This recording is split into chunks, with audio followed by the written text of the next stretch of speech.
Direto da Avenida Paulista, começamos agora o CNN Prime Time, na TV e nas plataformas de streaming, YouTube Prime Video, desta sexta-feira, 6 de janeiro. Vamos às notícias com destaque para a primeira reunião ministerial do governo Lula. Teve puxão de orelha? Teve correção de curso? O presidente reuniu os 37 ministros e mandou o recado: quem fizer coisa errada vai deixar o cargo. Lula falou também sobre a relação com o Congresso e crescimento econômico. Nossos analistas vão trazer as mensagens deixadas pelo petista e os bastidores dessa reunião. Após o encontro, o chefe da Casa Civil, Rui Costa, acusou o governo Bolsonaro de represar a aprovação de novas aposentadorias para segurar gastos. Fernando Nakagawa vai explicar como esse movimento impacta o orçamento reservado para o reajuste do salário mínimo.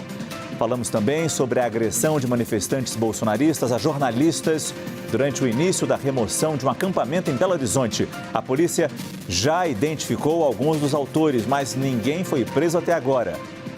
Pela primeira vez desde que tomou posse, o ministro da Justiça autoriza a ação da Força Nacional de Segurança. As operações acontecem no Amazonas e no Rio Grande do Sul para combater o crime organizado, o narcotráfico e crimes ambientais.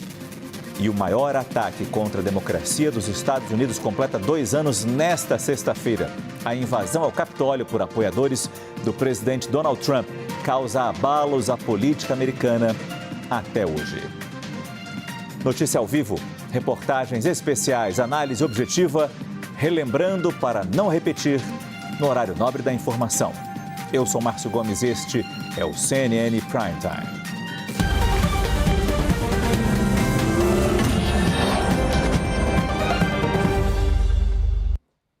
Boa noite. A primeira reunião do presidente Lula com seus ministros nesta sexta-feira teve cuidados para que o que fosse dito ali ficasse ali.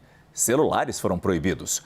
Foram definidos prazos e compromissos para as próximas semanas. 2 viagens do presidente pelo Brasil, definição de prioridades para projetos em cada ministério, retomada de obras como Minha Casa Minha Vida e também em escolas e creches. Segundo o ministro-chefe da Casa Civil, Rui Costa, não houve puxão de orelha nos participantes e a palavra transversalidade foi a mais falada nessa reunião. Ao longo de toda esta edição do Prime Time, vamos trazer as falas e as reações deste encontro. Começamos então indo para Brasília, conversar ao vivo com a repórter Tainá Farfan.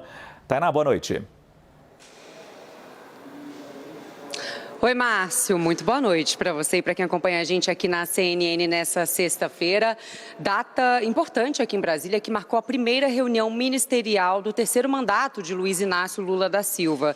Esse encontro durou 4 horas e meia, reuniu os 37 ministros, além dos novos líderes do Congresso Nacional. E Lula abriu esse encontro falando por 20 minutos e deu um recado claro ao Congresso Nacional, fez um aceno em prol da governabilidade. Ele falou em defesa daqueles ministros que foram indicados pelo Centrão, em especial pelo União Brasil, tentando consolidar ali nas entrelinhas uma base de apoio dentro do Congresso Nacional, em especial na Câmara dos Deputados. Lula sabe que precisa disso para garantir a governabilidade, fez inclusive acenos diretos aos presidentes da Câmara, Arthur Lira, e do Congresso e do Senado, Rodrigo Pacheco. Lula ainda deu recado aos seus ministros, afirmando que eles precisam sim conversar com todos os lados e disse que se algum ministro cometer algo grave, vai responder à justiça e vai ser convidado a se retirar. Márcio, a gente já chegou a comentar aqui na CNN sobre aquela possibilidade de Lula fazer durante esse encontro um freio de arrumação, né, em relação àquelas falas dos ministros desencontradas, em relação às reformas. Não teve bronca nessa reunião, mas teve um alerta muito claro. É preciso unificar a comunicação e ele também disse que quer fazer uma gestão transversal. Inclusive, transversalidade foi uma palavra usada e repetida pelo ministro da Casa Civil, Rui Costa, que foi eleito pelo novo presidente como porta-voz dessa reunião ministerial. A gente chegou a conversar aqui nos corredores do Palácio do Planalto com outros ministros que apenas sinalizaram que Lula disse que quem falaria após esse encontro seria Rui Costa. E ele disse que esses ministros têm até as próximas 2 semanas para apresentar os planos e projetos para os primeiros 100 dias do novo governo. A gente vai escutar agora um trecho do que disse Lula em relação aos ministros no início desse encontro. Eu não tenho vergonha de dizer que nós vamos montar o governo com gente da política muito competente. Vamos montar o governo com gente técnica muito competente. Eu não faço distinção e não quero criminalizar a política. Todo mundo sabe da nossa responsabilidade. Todo mundo sabe que a nossa obrigação é fazer as coisas corretas, é fazer as coisas da melhor forma possível. Quem fizer errado sabe que tem só um jeito. A pessoa será simplesmente, da forma mais educada possível, convidada a deixar o governo, e se cometeu algo grave, a pessoa terá que se colocar diante das investigações e da própria justiça. Lula também disse que o governo tem uma tarefa árdua, porém nobre. Então, vocês sabem que a nossa tarefa é uma tarefa árdua, mas é uma tarefa nobre. É uma tarefa nobre, porque a gente vai ter que entregar esse país melhor, esse país mais saudável do ponto de vista da saúde mesmo, mais saudável do ponto de vista do ganho da massa salarial, mais saudável do ponto de vista dos pequenos e médios empreendedores deste país, dos pequenos e médios produtores rurais, mais saudável do ponto de vista da educação e mais saudável do ponto de vista da civilidade. Esse país vai voltar a viver democracia.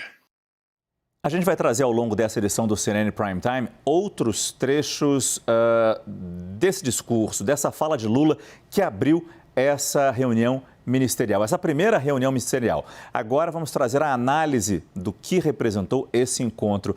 Eu chamo Caio Junqueira e Larissa Rodrigues. Começo com você, Caio. Boa noite. Rui Costa disse que não teve puxão de orelha, mas qual foi o tom? Qual foi a mensagem nessa reunião que acontece 5 dias depois daquela bela festa da posse? Bom, vamos lá, Márcio. Boa noite a todos. Márcio, no final da reunião, depois de 4 horas e meia de reunião, segundo ministros ali com quem eu conversei, o Lula fechou, amarrou ali a reunião e disse exatamente isso que a gente está vendo aqui embaixo. Falou, olha, a festa da posse, a festa da eleição, gente, acabou, é preciso ter entregas. Aí ele cobrou entregas e resultados rápidos. Por exemplo, segundo um ministro que estava presente me disse, o Lula falou exatamente isso. Falou, se vocês não têm rodovia para entregar, que tampem os buracos das rodovias. Se vocês não têm hospital para entregar ainda, que entreguem remédios ali do programa Farmácia Popular. Falou muito isso, muita cobrança por entregas e por resultados. A impressão ali dos presentes, pegando uma amarração geral dessa reunião, é que a ideia geral é de uma agenda positiva e de entregas. Por quê? Porque o Lula sabe e o governo sabe que a margem que ele foi vitorioso nas eleições foi muito pequena e que a oposição é grande, principalmente nas ruas e nas redes sociais. Teve um outro bastidor ali também que eu acho interessante, mas o Fernando Haddad, ministro da Fazenda, falou muito, citou mais de uma vez o mercado. Disse que é preciso dar segurança ao mercado, falou da necessidade que vai se empenhar com afinco ali na reforma tributária, que vai se empenhar numa nova âncora fiscal, e depois que ele falou, o Lula fez uma intervenção, falou, olha, o mercado sempre nos cobra responsabilidade fiscal e nunca fala em responsabilidade social, mas nós aqui falamos dos dois, nós defendemos responsabilidade fiscal e também responsabilidade social, Márcio, mas não teve só essa fala da abertura do Lula. No final, ele fez essa amarração dizendo, a festa acabou, vamos entregar, sugerindo que a oposição está muito forte. E tem uma frase também, agora eu me lembrei, que o Lula também disse, que 4 anos para a oposição são uma eternidade e 4 anos para quem é governo passa muito rápido. Portanto, entreguem. Larissa, boa noite para você. A Larissa estava lá no Palácio do Planalto, acompanhou tudo de perto. Claro que ela não estava dentro da reunião, mas acompanhou tudo de perto. Que bastidores você tem para a gente, Larissa? Boa noite. Infelizmente não consegui entrar na reunião. Márcio, boa noite para você, para quem acompanha a gente. Você abriu o nosso jornal dizendo que a palavra foi transversalidade. Ouviu uma segunda que teria sido muito usada, investimento. O que me disseram que Lula quer passar a ideia de que é investimento, qualquer tipo de, abre aspas, gasto, porque ele não quer essa palavra, a ser dedicado à população, à melhoria das estradas, como trouxe o Caio, a fazer obras pelo país. Então, que quer que, além de mostrar essas obras, entregar essas estradas esburacadas, que se também comente quanto vem sendo investido pelo governo. Porque ainda nessa história do mercado, né, que o Caio comentava há pouco, fica muito, segundo quem estava lá e ouviu, do presidente eleito Luiz Inácio Lula da Silva, essa história de que o governo só quer saber de gastar e não pensa na responsabilidade fiscal. Mas que Lula quer que comece a vender essa outra ideia, que além de se gastar, o governo está investindo e que investimento lá na frente também retorna. O gasto hoje, que na opinião deles não é gasto, seria uma maneira de aumentar os cofres do país, além de, claro, dar uma vida melhor para a sociedade. Então, além de se fazer, quer também mudar essa comunicação. Falando em mudar a comunicação, claro, não houve diretamente um puxão de orelha tão forte assim, o tom não seria tanto de bronca, mas se falou muito sobre a necessidade de se conseguir uma comunicação só, um discurso só, para parar com esse disse-me-disse que a gente viu essa semana entre os próprios ministros do governo Lula. Márcio. Sim, e é exatamente essa a deixa perfeita para a pergunta para o Yuri. Como ter esse discurso só? Como ter esse alinhamento a partir do encontro de hoje? Yuri, vai ser possível? Boa noite. Boa noite, Márcio, Caio, Larissa, boa noite quem está com a gente no Prime Time. Bom, um dos caminhos foi justamente ter uma espécie de porta-voz, ou pelo menos uma só pessoa falando após a reunião, que foi o ministro-chefe da Casa Civil, o ministro Rui Costa, que fez menção ali não só aos planos dos 100 dias, também foi questionado e marcando uma diferença importante em relação ao governo passado, de se deixar ser questionado por jornalistas, ainda que de forma breve, apressado inclusive pela fome, porque ainda não havia almoçado, quase 3 da tarde, mas deixando claro que vai ter uma forma de comunicação diferente.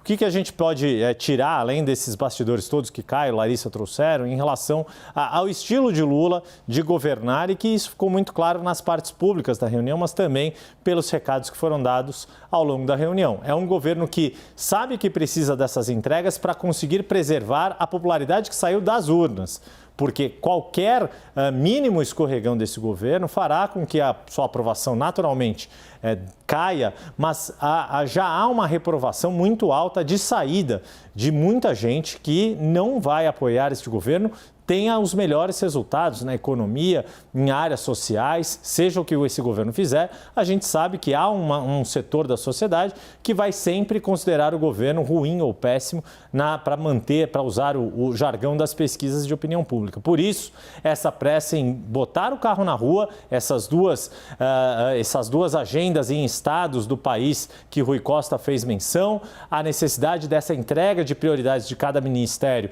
para poder resolver e dar andamento a obras e entregas, que o Caio mencionou, do quanto há essa demanda por entregas, por investimento, no fundo é isso. É um governo que precisa mostrar resultados rápido, de forma acelerada, porque sabe que a oposição é mais forte do que costuma ser e conseguir as entregas no Congresso Nacional, até pela forma como foi construída a aliança com alguns partidos aliados que têm problemas e a gente sabe quais são, isso precisa ser logo divulgado para conseguir preservar a imagem do presidente. Obrigado, Larissa. Obrigado, Yuri. Agradeço também ao Caio, que todos voltam ainda nessa edição do Prime Time.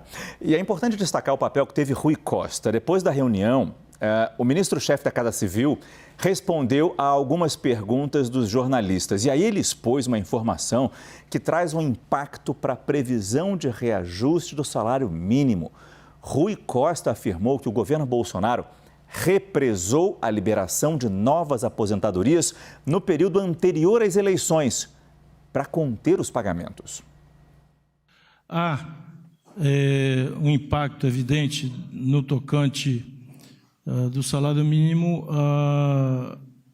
um represamento que foi feito das aposentadorias e no segundo semestre foi liberado, principalmente depois da eleição, um contingente grande, o que demonstrava que o represamento não era de dificuldade administrativa, era uma estratégia financeira de conter pagamentos, já que, se fosse dificuldade administrativa, não haveria como liberar um volume gigantesco como foi liberado pós-eleição.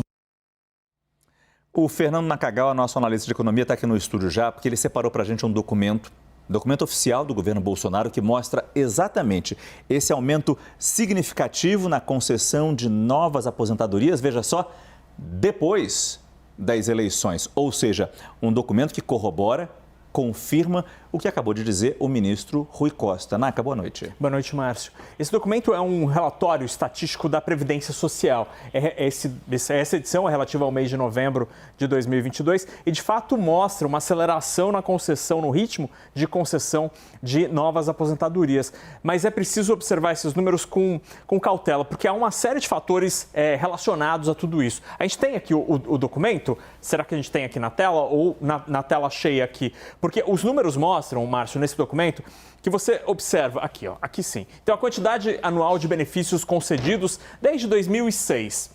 Então, o dado mais recente, que é o acumulado entre dezembro de 2021 e novembro deste ano, do ano passado, né, de 2022, mostra um crescimento de 8,9% na comparação com o período anterior. Esse ritmo de crescimento acumulado em 12 meses, o dado mais recente está em novembro, Márcio, é o segundo maior da série histórica e só perde para o ano de 2016, que foi um ano de liberação de muitos pedidos de aposentadoria, porque em 2015, quem acompanha esse assunto vai lembrar que em 2015 houve uma grande greve de 80 dias dos servidores do INSS, o que travou o sistema de solicitação de aposentadorias. Mas aí há um outro aspecto que é importante a gente lembrar. Entre os anos de 2020 e 2021, houve a pandemia. E a pandemia, inclusive, interrompeu alguns dos serviços do INSS. Então, também pode ser influência desta volta do INSS concedendo as aposentadorias após esse período aqui de 2 anos, onde, de fato, houve queda da concessão de aposentadorias durante a pandemia. Em 2019, só para terminar, Márcio, foi o ano da reforma da Previdência e, a partir daí, havia sim expectativa de alguma queda na concessão para tentar melhorar os números da Previdência Social. E aí, Rui Costa diz que com esse represamento, com o que ele chama de represamento, os gastos vão aumentar neste ano de 2023 acima do que estava previsto no orçamento, colocando em risco o reajuste do salário mínimo até? Isso, exatamente, Márcio, porque como o número de benefícios a serem pagos com este valor do novo salário mínimo surpreendeu para cima, tende a se surpreender para cima, não haveria dinheiro disponível no orçamento, na peça orçamentária, para pagar estes benefícios. Segundo a Folha de São Paulo, esta cifra poderia alcançar 7,7 bilhões de reais. Este número eu não consegui confirmar, mas o fato é, conversando com o pessoal da equipe de transição, que já acabou, né, os trabalhos, lá eles mapearam mais de 1 milhão de pedidos de novas aposentadorias e que estão atualmente represadas a ponto de serem pagas ou aprovadas. Então, para além deste aumento que a gente viu no gráfico de 8,9% em 12 meses, também há mais 1 milhão de novas aposentadorias a ponto de serem aprovadas, o que aumentaria ainda mais o número de beneficiários do INSS, Márcio. É importante colocar nessa conversa também o Caio Junqueira. Caio, desde o começo da campanha eleitoral, a gente acompanhou isso. O ex-presidente Jair Bolsonaro, ele vinha sendo acusado de usar a máquina pública, aumentar os gastos oficiais do governo para ter vantagens nas eleições. E esse represamento, ainda mais depois do que disse Rui Costa e do tom que ele usou, parece... Rui Costa quer deixar claro para a gente que esse represamento seria mais um elemento nesse sentido, de usar a verba pública, de represar esse gasto para ter lucros na campanha. Mas vou além até. Esse cenário, junto com outras tantas ações ali do governo Bolsonaro, viraram uma ação judicial, uma AIGE, né, que a gente chama no jargão, né, uma ação de investigação da Justiça Eleitoral, apresentada pelo Partido dos Trabalhadores, pela campanha do Lula, no Tribunal Superior Eleitoral, mais de 200 páginas aí, elencando ações de governo que, segundo a campanha do Lula, porque foram os advogados da campanha que apresentaram, se inserem num contexto de abuso de poder político e econômico, de utilização da máquina administrativa para tentar se reeleger. Essa ação, no limite, nós demos aqui em primeira mão essa ação aqui na CNN, pode levar à inelegibilidade do presidente Jair Bolsonaro se a Justiça Eleitoral assim entender. Esse é um dado. Um outro dado que eu queria colocar para te responder é que também esse dado, essa afirmação do Rui Costa se insere num contexto de praticamente todo o novo governo atribuir essas dificuldades iniciais ao estágio em que o governo eleito encontrou a situação deixada pelo governo passado. Tem um pouco de cálculo político aí, porque com um governo que chega já é difícil você apresentar resultado. Então, é claro que há áreas que estão mal, mas também há aí um cálculo político de você criar ali também um discurso de que tudo que foi encontrado praticamente é preciso pegar do zero, e aí você consegue justificar talvez a dificuldade em entregar e apresentar resultados. Muito obrigado, Caio Junqueira. A Guarda Civil Municipal de Belo Horizonte disse hoje que já identificou alguns manifestantes bolsonaristas responsáveis pelas agressões a jornalistas ocorridas na quinta-feira durante o início da remoção de um acampamento em Belo Horizonte. O trabalho de desmontagem foi concluído com sucesso hoje. Manifestantes ocupavam o local em frente ao comando da 4ª Região Militar do Exército há 66 dias. Eles protestavam contra o resultado das eleições e pediam a intervenção das Forças Armadas. O chefe da Guarda Municipal afirmou que os bolsonaristas fizeram gatos para furtar energia e assim abastecer o acampamento. De acordo com o prefeito de Belo Horizonte, Fuad Noman, os agentes tiveram sucesso na operação e a Avenida Rajagabalha foi desobstruída de forma definitiva. Ele afirmou que desde outubro o movimento em frente ao comando da 4ª Região Militar estava sendo acompanhado e que depois da escalada de violência de ontem com agressão a jornalistas, ele determinou uma operação para desobstruir a avenida e retomar a normalidade no local. As agressões aos profissionais de imprensa foram registradas em vídeo. Um grupo de jornalistas foi cercado por manifestantes. Eles discutiam quando essa mulher, vestida de amarelo e com a bandeira do Brasil nos ombros, derruba o equipamento de um vídeo-repórter propositalmente. Um dos jornalistas vai atrás dela e um cinegrafista que o acompanhava é empurrado covardemente pelas costas por outro agressor. Depois disso, é possível ver mais agressões de manifestantes a profissionais da imprensa. Um fotógrafo é filmado sendo derrubado no chão por um homem que sai correndo.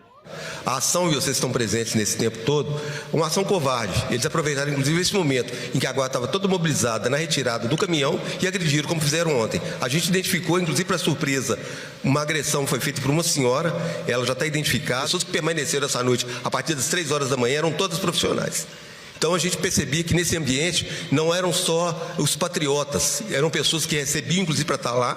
Às 3 horas da manhã chegou uma carga de alimentação para eles e a gente contabilizou quantas pessoas tinham, então era o momento oportuno para a gente avançar. E aí, essas pessoas que atacaram o jornalista, elas são como se fossem soldados. A Federação Nacional dos Jornalistas emitiu uma nota solicitando que as autoridades reforcem a vigilância em atos antidemocráticos.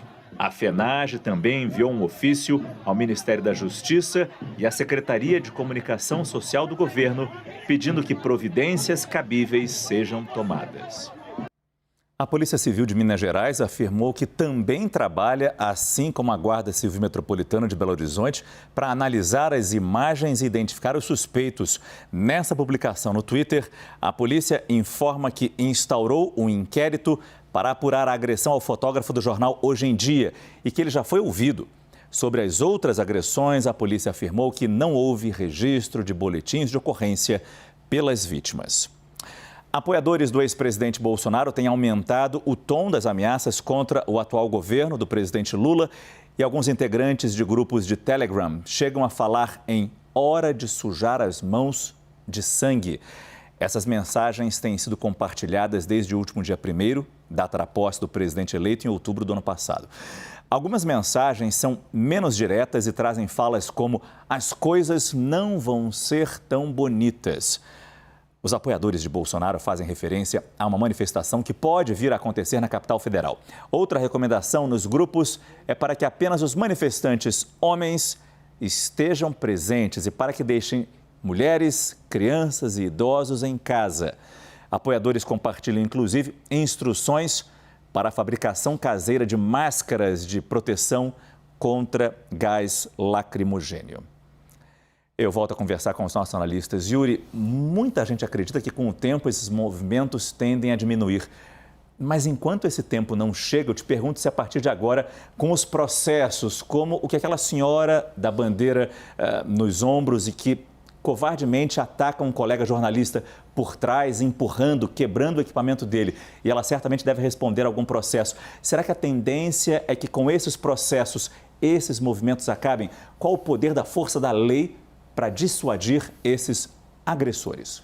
A lei pode ser muito forte, sem dúvida alguma, Márcio, desde que eles sejam identificados, processados com o devido processo legal e, caso sejam considerados culpados, sejam condenados. O que a gente tem visto é que, enquanto essas pessoas acabam se sujeitando na sua pessoa física, como essa imagem dessa senhora talvez seja uma das mais chocantes pela forma como ela age contra o equipamento de um profissional que estava ali apenas ganhando o seu sustento, fazendo o seu trabalho. Imagina se fosse o oposto, se alguém tivesse danificado um patrimônio dela, como a sua casa, um veículo ou qualquer coisa do tipo, como seria a reação das pessoas. Enquanto as pessoas, o que tende também a desmobilizá-las não é só a força da lei, que sim, tem se mostrado forte, mas é também a não presença dos políticos em apoio a esse tipo de movimento que prega a violência ou que degenera na violência. É claro que as pessoas podem sim ser opositoras ao governo que foi eleito, fazer as suas manifestações de forma pacífica sempre que quiserem. O que não podem é prejudicar o trabalho da imprensa, danificar patrimônio privado ou público e, pior ainda, cometer agressões físicas como as que foram cometidas, e para usar os termos que o agente de segurança, o secretário de Segurança de Belo Horizonte disse, né, atos de pura covardia. Sem uma liderança política, a tendência sim é que essas pessoas acabem pagando sozinhas com os próprios erros, porque não vai nem haver nenhum tipo de mobilização de algum líder político que tente defendê-los de ações processuais e questões penais. A Prefeitura de Belo Horizonte diz que esse acampamento montado em frente ao quartel do Exército na capital mineira, esse já foi desmontado. E, Caio, você tem dados de uma projeção do governo que aponta uma queda bem grande no número de pontos de manifestação em vias públicas, é isso?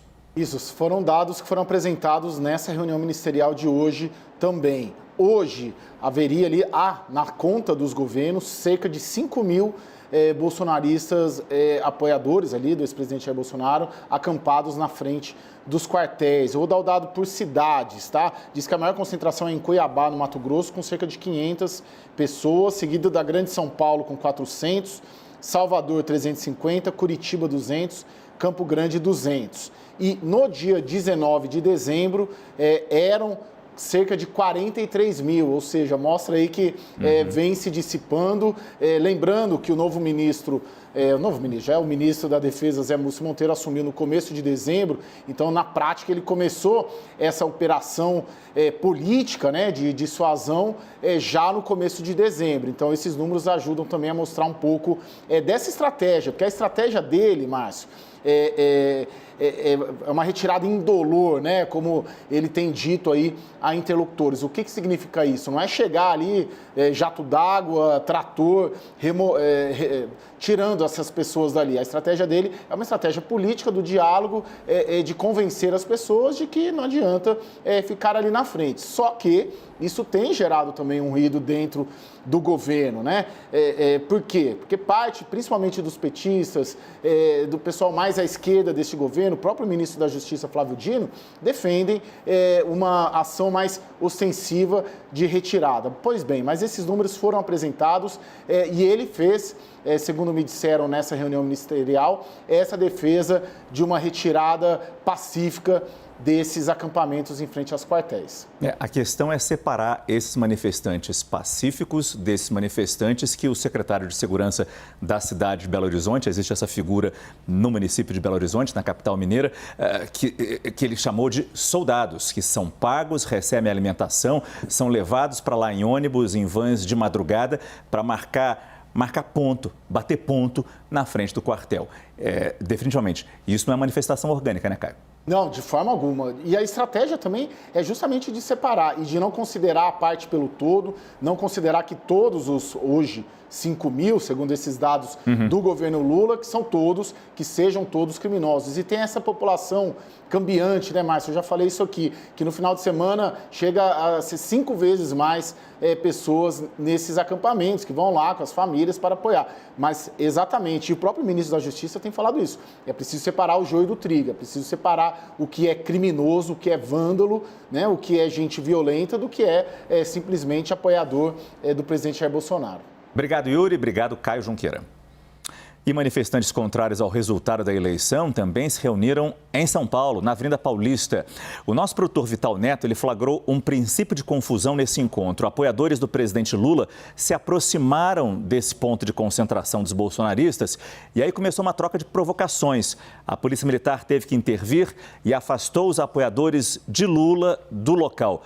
Houve, inclusive, o uso de spray de pimenta pela polícia nessa ação. O presidente Lula falou hoje na reunião ministerial que vai fazer a relação mais importante que já teve com o Congresso Nacional. Lula ainda afirmou que não existe veto ideológico ou assunto proibido quando se trata de coisas boas para o povo brasileiro. Nós temos que saber que nós é que precisamos manter uma boa relação com o Congresso Nacional e cada um de vocês, ministros, tem a obrigação de manter a mais harmônica relação com o Congresso Nacional.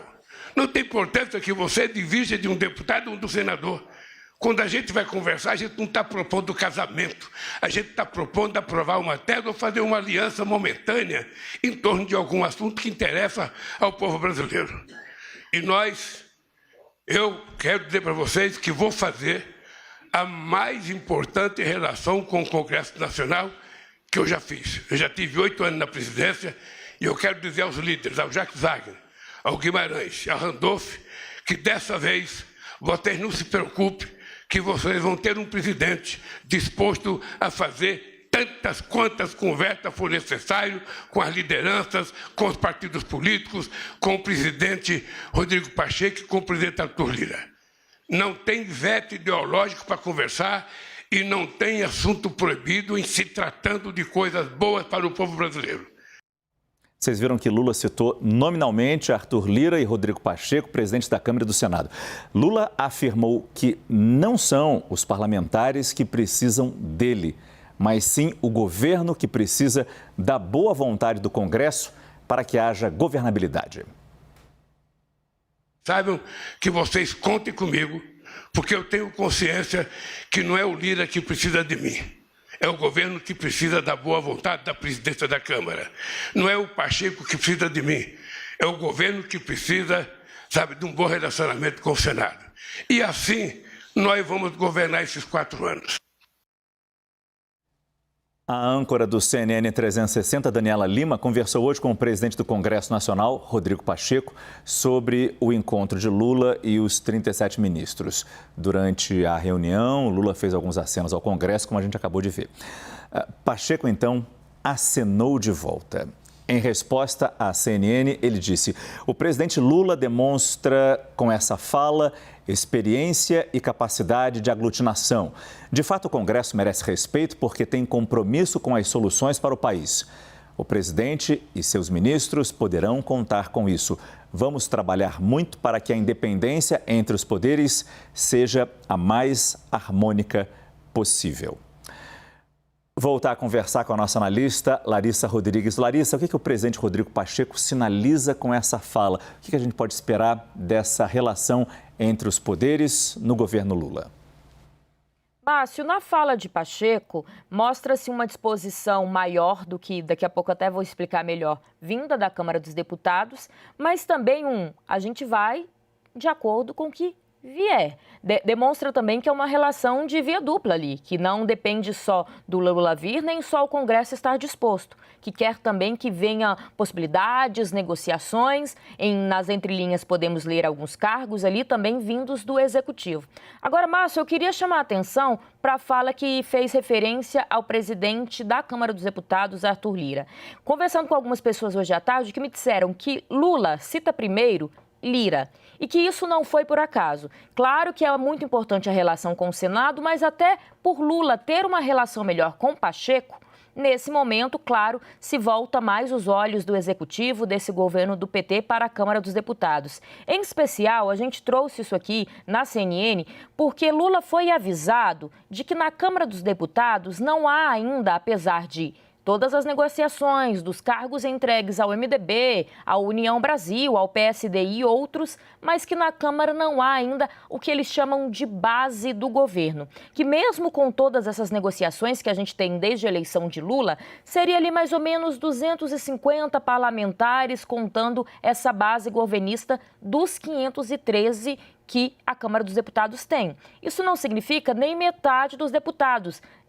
Trocando em miúdos, não dá nem para aprovar um projeto de lei simples, que dirá uma PEC, por exemplo, que precisa de um quórum qualificado de pelo menos 308 deputados. E o recado que chegou a Lula é que, com isso, o Executivo, o governo do PT, vai ter que negociar projeto por projeto, aprovação por aprovação, com a Câmara dos Deputados. Isso é muito desgastante, falando em articulação, sem contar que não dá para ter certeza do que vai ser aprovado antes, né? Porque muitas das vezes só se envia um projeto, só se coloca força num projeto, quando sabe que existe uma possibilidade dele ser aprovado. Então, essa história de não ter uma base formada sempre, e sim ir a projeto por projeto nas negociações, foi repassada a Lula, que por isso teria aumentado o tom na sinalização hoje ao Congresso, em especial na Câmara dos Deputados, numa tentativa de que até em fevereiro essa história mude e possa sim ter uma base de sustentação. Esse é o nome que a gente dá o governo de Lula ali no Congresso Nacional, na Câmara dos Deputados. Márcio. É importante a gente trazer também o Caio Junqueira, se juntar aqui nessa análise, porque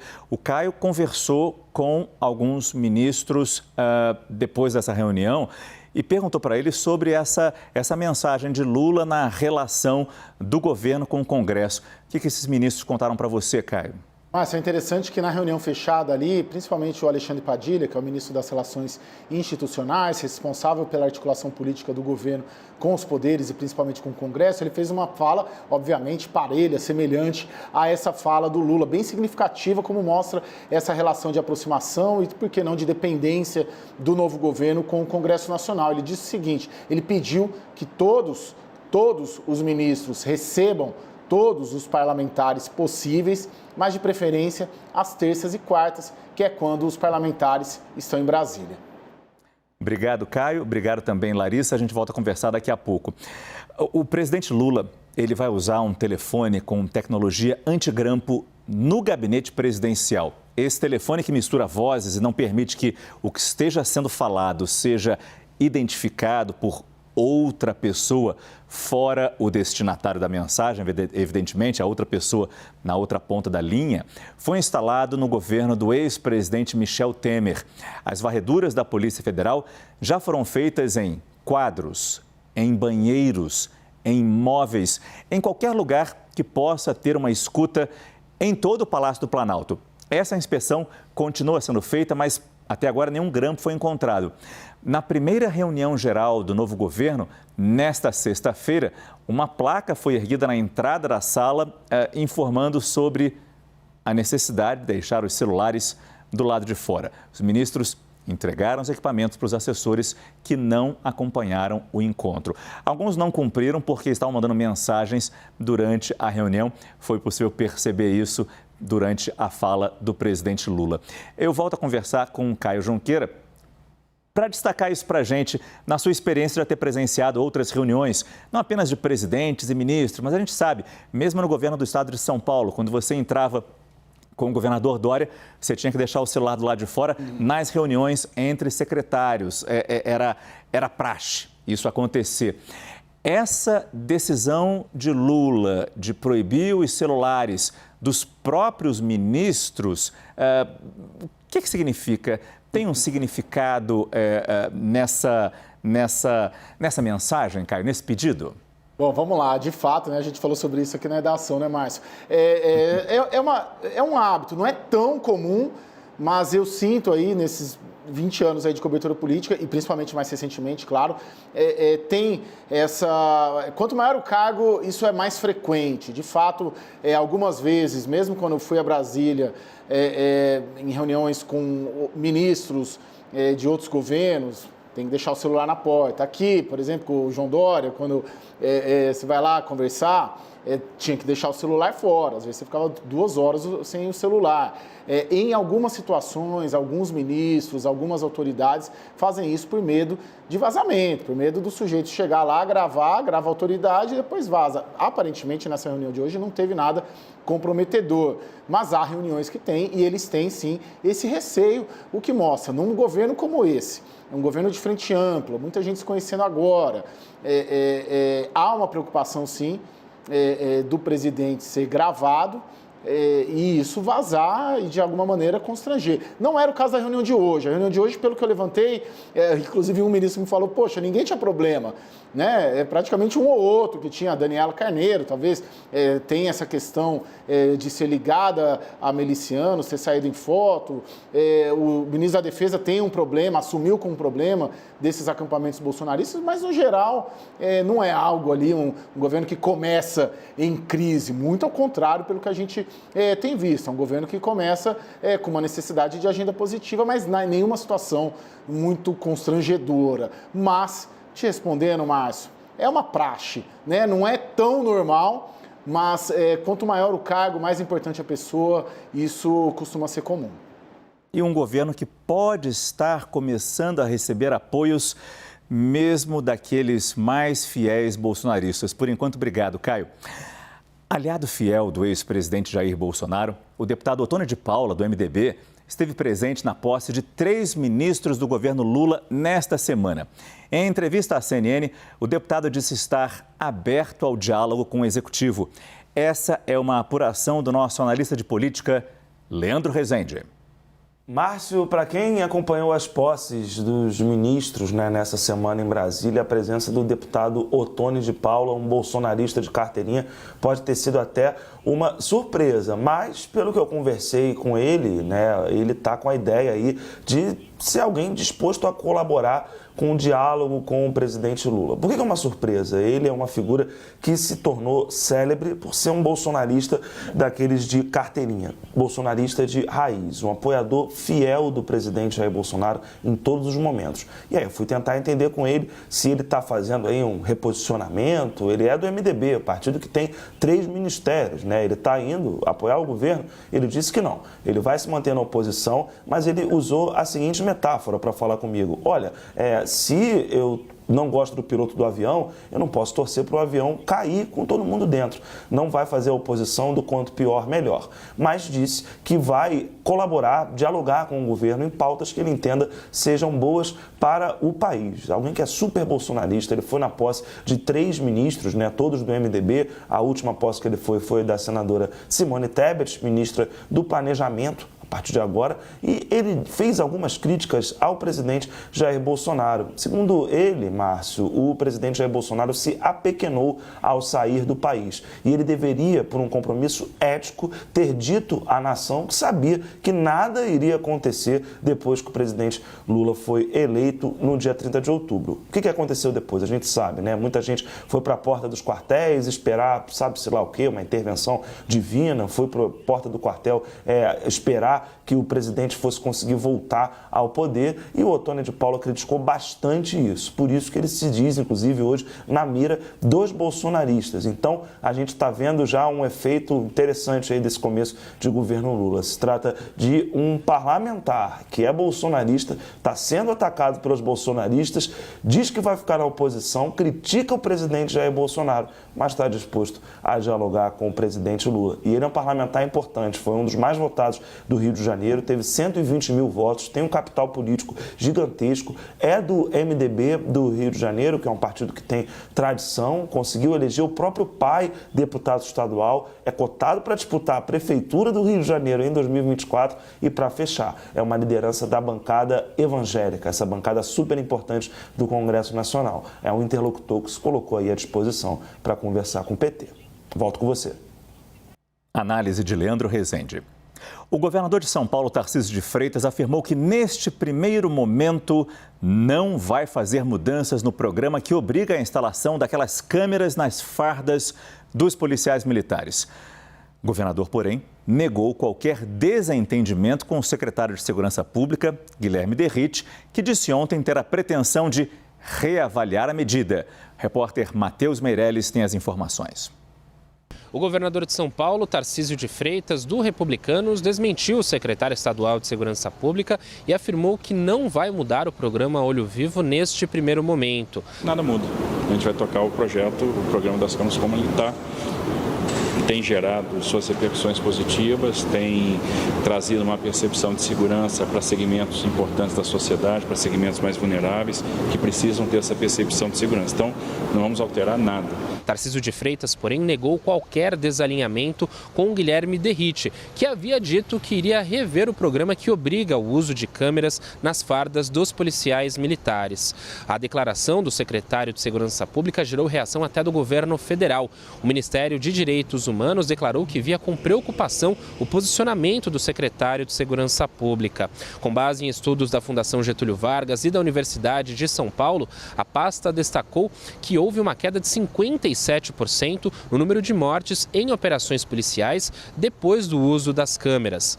O governador de São Paulo destacou que não vai mexer nesse programa neste primeiro momento, que ele será tocado como está e que o programa tem gerado, além de uma repercussão positiva, uma percepção de segurança para parte da sociedade.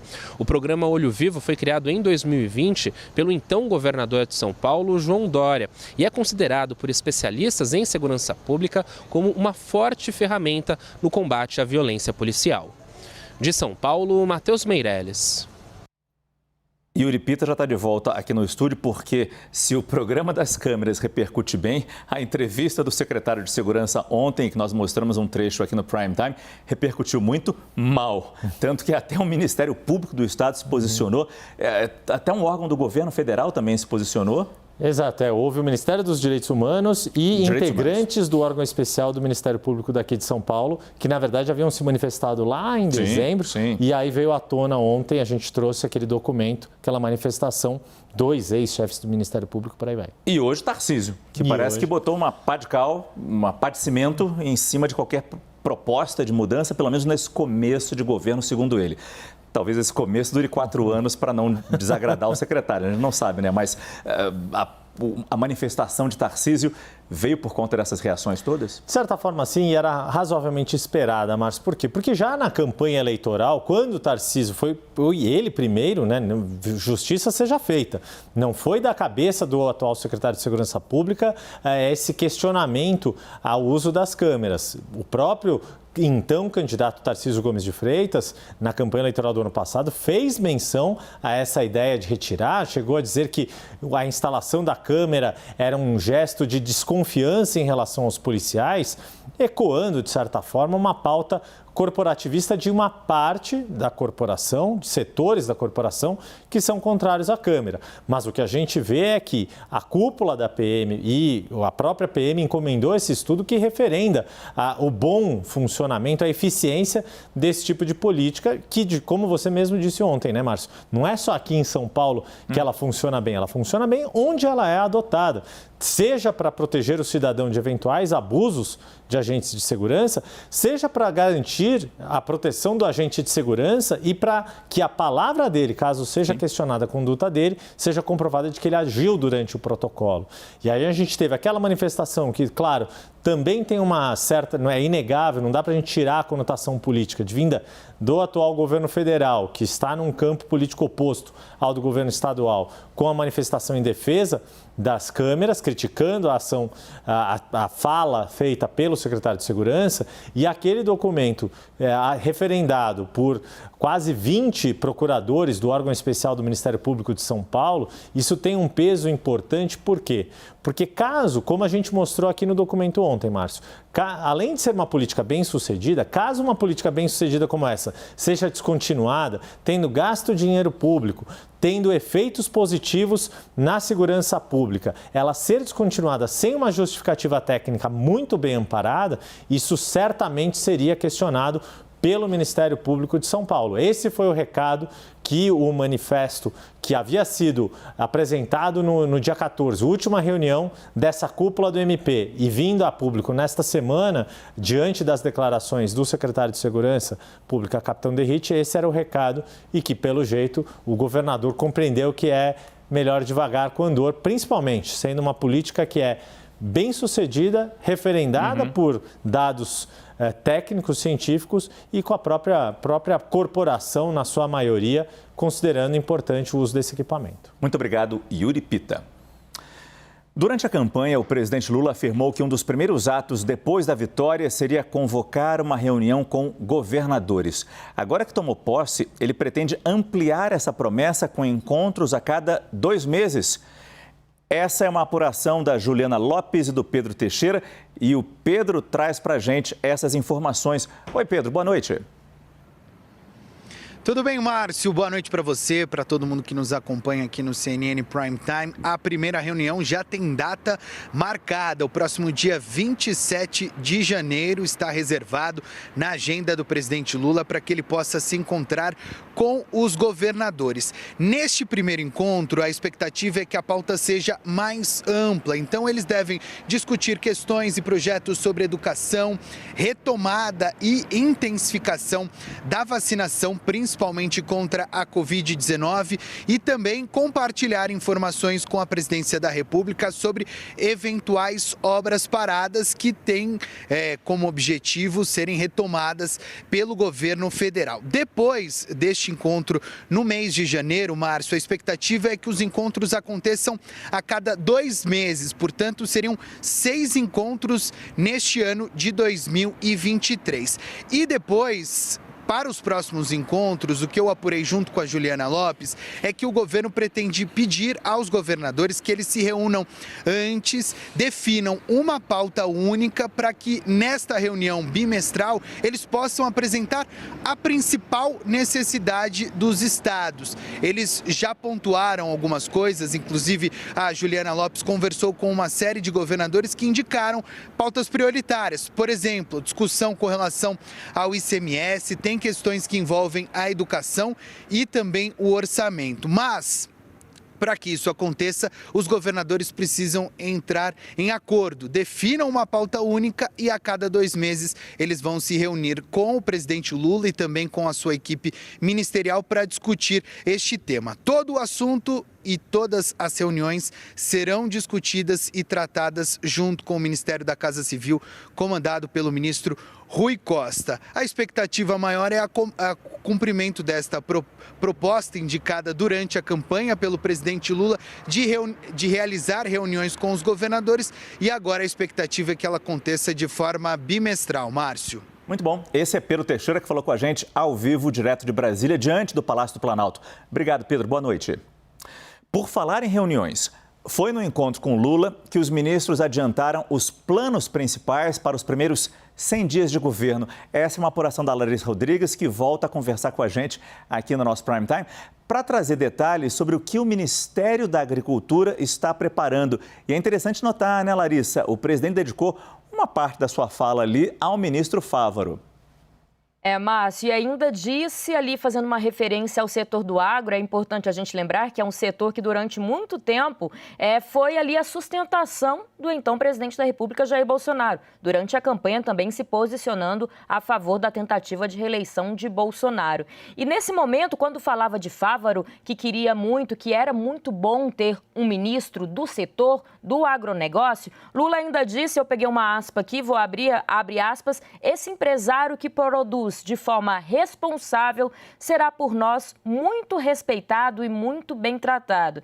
E sobre isso, o que eu descobri hoje, conversei ontem também com o pessoal do agronegócio, que eles já estão planejando uma espécie de proposta para o agronegócio que vai ser lançada em breve. O que seria, claro, a questão dos juros. Sempre é uma reclamação do setor empresarial e também de quem investe, de quem produz no agronegócio, na pecuária também. Então, possibilitar empréstimos com juros menores do que se tem hoje no mercado para esse setor.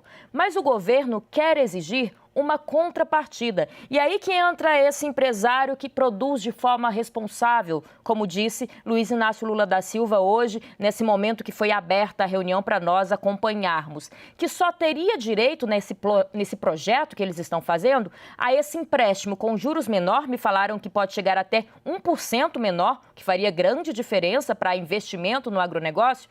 Quem, investisse em sustentabilidade e, nesse caso, eles falam em um plantio maior ali numa tentativa do que eles falam também de limpar o carbono do agro. É também um projeto muito de Marina Silva, né, ali no meio ambiente, um projeto que também é muito bem visto internacionalmente. E outro detalhe, fala-se também em investimento em direitos trabalhistas. Me apontaram que, por exemplo, grandes empresas do agronegócio, grandes produtores, não dão para os seus funcionários, como demais setores, um plano de saúde e que isso possibilitaria também, quem sabe, a diminuição nas filas do SUS. Então, seria esses dois ganchos. O empresário com juros menor, desde que invista em sustentabilidade e também nos direitos trabalhistas. Márcio. Muito obrigado mais uma vez, Larissa Rodrigues. O Ministério das Relações Exteriores divulgou um comunicado à imprensa com as datas de viagem de Lula aos países vizinhos Argentina e Uruguai. Serão as primeiras viagens do presidente já empossado nesse seu terceiro mandato. Lula vai estar no dia 23 de janeiro em Buenos Aires. No dia seguinte, ele segue na Argentina e participa da cúpula da Comunidade de Estados Latino-Americanos e Caribenhos. No dia 25 de janeiro, Lula vai para o Uruguai, Montevidéu. Ainda não foi divulgada qual vai ser a agenda do presidente na capital uruguaia. Os Estados Unidos lembram hoje os 2 anos do ataque à democracia que entrou para a história do país. A invasão do Capitólio por apoiadores do ex-presidente Donald Trump, que tentavam impedir à força a certificação da vitória de Joe Biden na última eleição. Biden já disse que o 6 de janeiro foi um dos momentos mais sombrios dos Estados Unidos. O presidente americano concedeu nesta sexta-feira uma das maiores honrarias do país a 14 pessoas que agiram de alguma forma em defesa da democracia. A lista inclui servidores que resistiram à pressão para reverter resultados nos estados e também inclui policiais que prestavam serviços naquele dia no Capitólio. Na cerimônia, Biden disse que a história vai lembrar deles. You held the line that day, and what was on the line was our democracy. And history will remember your names. And history will remember your names. They'll remember your courage. They'll remember your bravery. 2 anos depois, quase 1.000 pessoas já foram detidas pela invasão ao Capitólio. E o ex-presidente Donald Trump ainda pode enfrentar a justiça, como mostra a correspondente Mariana Jangiacomo. As cenas da multidão violenta vandalizando a sede do Congresso dos Estados Unidos chocaram o mundo. Uma massa de pessoas enfurecidas destruiu corredores e salas do Capitólio, agrediu policiais e aterrorizou deputados e senadores, que tiveram de se esconder da multidão. Até o vice-presidente à época, Mike Pence, precisou ser escoltado do Senado para um esconderijo onde ficou por horas. O grupo gritava, "Hang Mike Pence", em português, "Enforquem Mike Pence".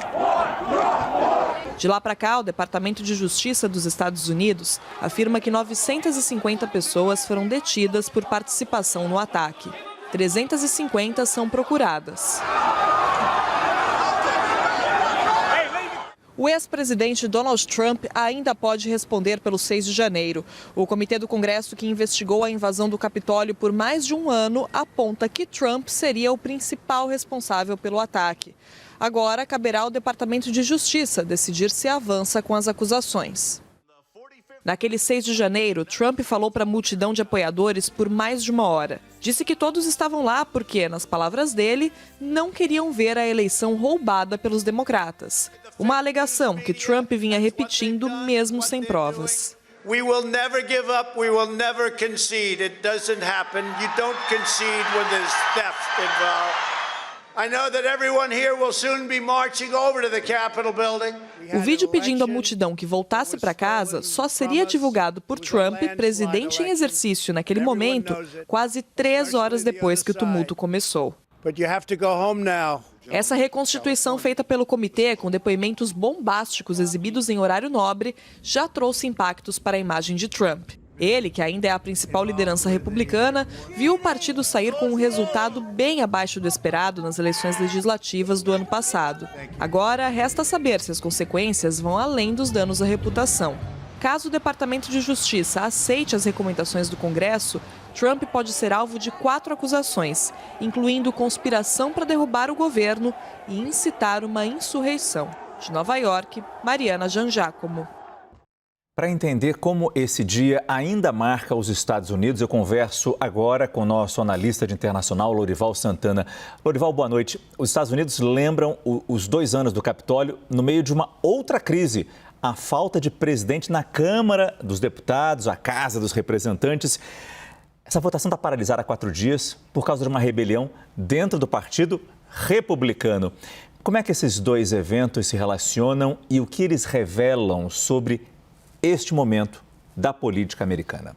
Boa noite, Márcio. A invasão do Capitólio normalizou na política americana a ideia de que uma minoria pode usar a força, usar o seu poder para subverter a ordem e mudar um resultado eleitoral e assim poder governar, mesmo sendo a minoria. E a partir daí criou-se então esse ambiente que levou a esta semana que os Estados Unidos estão vivendo agora, que é uma minoria que representa 10% da bancada do Partido Republicano, não permite que o Partido Republicano eleja o presidente da Câmara, o que seria natural, porque o partido é a maioria na Câmara. É assim que sempre tem sido desde que o bipartidarismo se consolidou nos Estados Unidos depois da Guerra Civil Americana, no século XIX. Então, o que eles estão e conseguiram esta semana nas negociações com o líder Kevin McCarthy é obter um poder absolutamente desproporcional em relação ao que eles representam, na proporção das cadeiras que eles têm, 21 cadeiras, num total de 434 cadeiras e de 222 republicanos, para dominar os comitês mais importantes na área do orçamento, na área das regras da Câmara, enfim, impor condições do tipo, se houver um deputado que queira propor a destituição do presidente da Câmara, ele pode fazer isso. Aí eles já mostraram que, se eles se juntarem aos democratas, eles conseguem derrubar o presidente da Câmara. Agora, Lorival, é bom ter você aqui para atualizar exatamente essa situação na Câmara dos Deputados. Este momento deve estar sendo de muita negociação, porque a sessão vai ser retomada à meia-noite, horário daqui, imagino. Sim, 10 da noite lá. 10 da noite lá, exatamente. E Kevin McCarthy precisa garantir esses últimos votos republicanos para se eleger, tentar alcançar esses 10% do partido que estão na resistência. Qual é a expectativa? Ele fez um progresso gigantesco hoje, em comparação com todo o impasse que se viveu desde terça-feira. Ele conseguiu conquistar 15 daqueles 21 votos rebeldes, mas ele precisa de 17. Então, ainda falta converter 2. Mas existe uma outra opção, que é provavelmente o que vai acontecer, que é convencer aqueles Never Kevin, que agora já são Never Kevin, porque os Never Kevin já aceitaram o Kevin, então agora só os Never Kevin que ainda estão segurando a eleição dele, convencê-los a, pelo menos, então, se absterem, quer dizer, registrarem a sua presença, não votarem, e aí com isso baixa o mínimo necessário para a eleição do presidente da Câmara. A apuração da CNN é de que isso pode acontecer ainda hoje. As negociações progrediram, a gente não sabe, ninguém sabe. Os republicanos, a maioria dos republicanos não sabem o que o Kevin McCarthy ofereceu nessas últimas horas. Já sabemos que o poder dele já foi bastante esvaziado, como a gente disse ontem, né? Inclusive em relação ao partido, ele já não controla mais as verbas para os candidatos das primárias e todo o resto. Mas há uma preocupação muito grande do quanto a Câmara ficará refém com acordos secretos para rebeldes que dizem que são contra os acordos, que são contra as negociações a portas fechadas. Márcio. Lorival Santana, muito obrigado. Voltando aqui para o Brasil, uma secretária do Ministério da Saúde fez um alerta sobre o combate à pandemia de Covid-19 nesta sexta-feira. A pasta anunciou a falta de doses de vacinas para crianças. A secretária de Vigilância em Saúde, Ethel Maciel, além do desabastecimento de doses para o público infantil, afirmou que o governo passado deixou contratos paralisados com o Instituto Butantan. Apesar disso, o Ministério espera que a Pfizer entregue ao Brasil 3.200.000 doses para crianças entre 6 meses e 4 anos de idade e mais 4,5 milhões de vacinas para a faixa etária entre 5 e 11 anos. Mesmo assim, a pasta quer renegociar com a farmacêutica o contrato herdado do governo Jair Bolsonaro. Além disso, Ethel Maciel afirma que enviou 300 mil doses para abastecer os estoques do estado do Rio, que registrou paralisação da vacinação do público com idade acima de 12 anos. Essa falta de doses já reflete em grandes cidades do Brasil. De acordo com o Ministério da Saúde, pelo menos 11 capitais brasileiras enfrentam problemas com o abastecimento de vacinas contra a Covid para crianças e adolescentes. O repórter Kleber Rodrigues tem os detalhes. Entre as capitais, Rio, Salvador e Fortaleza, que estão na lista das 5 capitais mais populosas do país. Também faltam imunizantes em Belo Horizonte e Belém. O levantamento feito pela CNN Brasil mostra que em pelo menos 11 capitais brasileiras há registro da falta de imunizantes contra a Covid para crianças e adolescentes.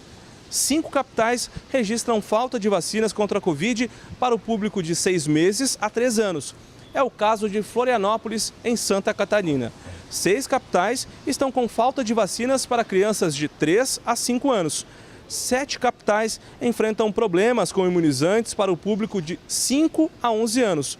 E 2 capitais registram falta de vacinas para pessoas de 11 a 18 anos. É o caso do Rio de Janeiro. Nesta sexta-feira, a capital fluminense suspendeu a vacinação contra a Covid para esse público de 11 a 18 anos por falta de imunizantes. O município aguarda uma nova remessa para retomar a imunização. Por meio de nota, o Ministério da Saúde informou que assinou um acordo para a compra de mais de 50 milhões de doses da farmacêutica Pfizer e que essa nova remessa começa a chegar ainda neste trimestre. Lembrando que na gestão do governo Lula, quem está comandando a pasta do Ministério da Saúde é a ministra Nízia Trindade. Ela que é cientista, pesquisadora e foi a primeira mulher a presidir a Fiocruz aqui no Rio de Janeiro. Uma instituição reconhecida mundialmente justamente pela expertise na produção de vacinas. E é exatamente neste cenário que o primeiro caso da nova variante da Omicron foi registrado no Brasil, em São Paulo. Segundo a Organização Mundial da Saúde, essa subvariante é a mais transmissível até agora. Os detalhes com o repórter Matias Brotero. Boa noite, Matias. Tudo bem, Márcio? Uma ótima noite a você e a todos vocês que nos acompanham. A amostra da XBB 1.5, né, essa nova subvariante do coronavírus, foi coletada ainda em novembro de 2022, mas de acordo com uma nota da Rede Integrada de Saúde, DASA, a identificação aconteceu apenas na quinta-feira, justamente por causa do sequenciamento. Existe um tempo para que o sequenciamento aconteça e seja, portanto, identificada. O caso em questão se trata de uma mulher de 54 anos na cidade de Indaiatuba, no interior do estado de São Paulo. De acordo com uma nota divulgada pela Secretaria de Saúde de Indaiatuba, essa paciente já tinha histórico de viagem, ela relatou sintomas gripais leves, fez isolamento domiciliar, recebeu alta no mesmo mês e todos os familiares dela não apresentaram a mesma variante, inclusive não tiveram a Covid-19 que ela teve. Então ela foi a única paciente até agora, como eu disse, de Indaiatuba, no interior de São Paulo. Ainda de acordo com o comunicado, desde então o município não identificou nenhum movimento, nenhum aumento no número de casos e nem também novas internações. Importante a gente reforçar que essa nova subvariante foi um dos fatores responsáveis pelo grande aumento no número de casos identificados nos Estados Unidos. Aliás, nessa semana, na quarta-feira, uma representante da Organização Mundial da Saúde afirmou que até agora a informação que a gente tem é que essa subvariante é altamente contagiosa, mas ainda não se sabe exatamente a gravidade do contágio dessa subvariante. Claro que todas essas informações ainda estão sendo analisadas. Bem, a Secretaria de Saúde do Estado de São Paulo informou por meio de nota que o caso está sendo analisado em conjunto com a Secretaria Municipal de Saúde de Indaiatuba, com o município de origem, que o comportamento de um vírus pode ser diferente em locais distintos em virtude, por exemplo, de fatores demográficos e climáticos. O comunicado informa também que a Vigilância Estadual monitora, acompanha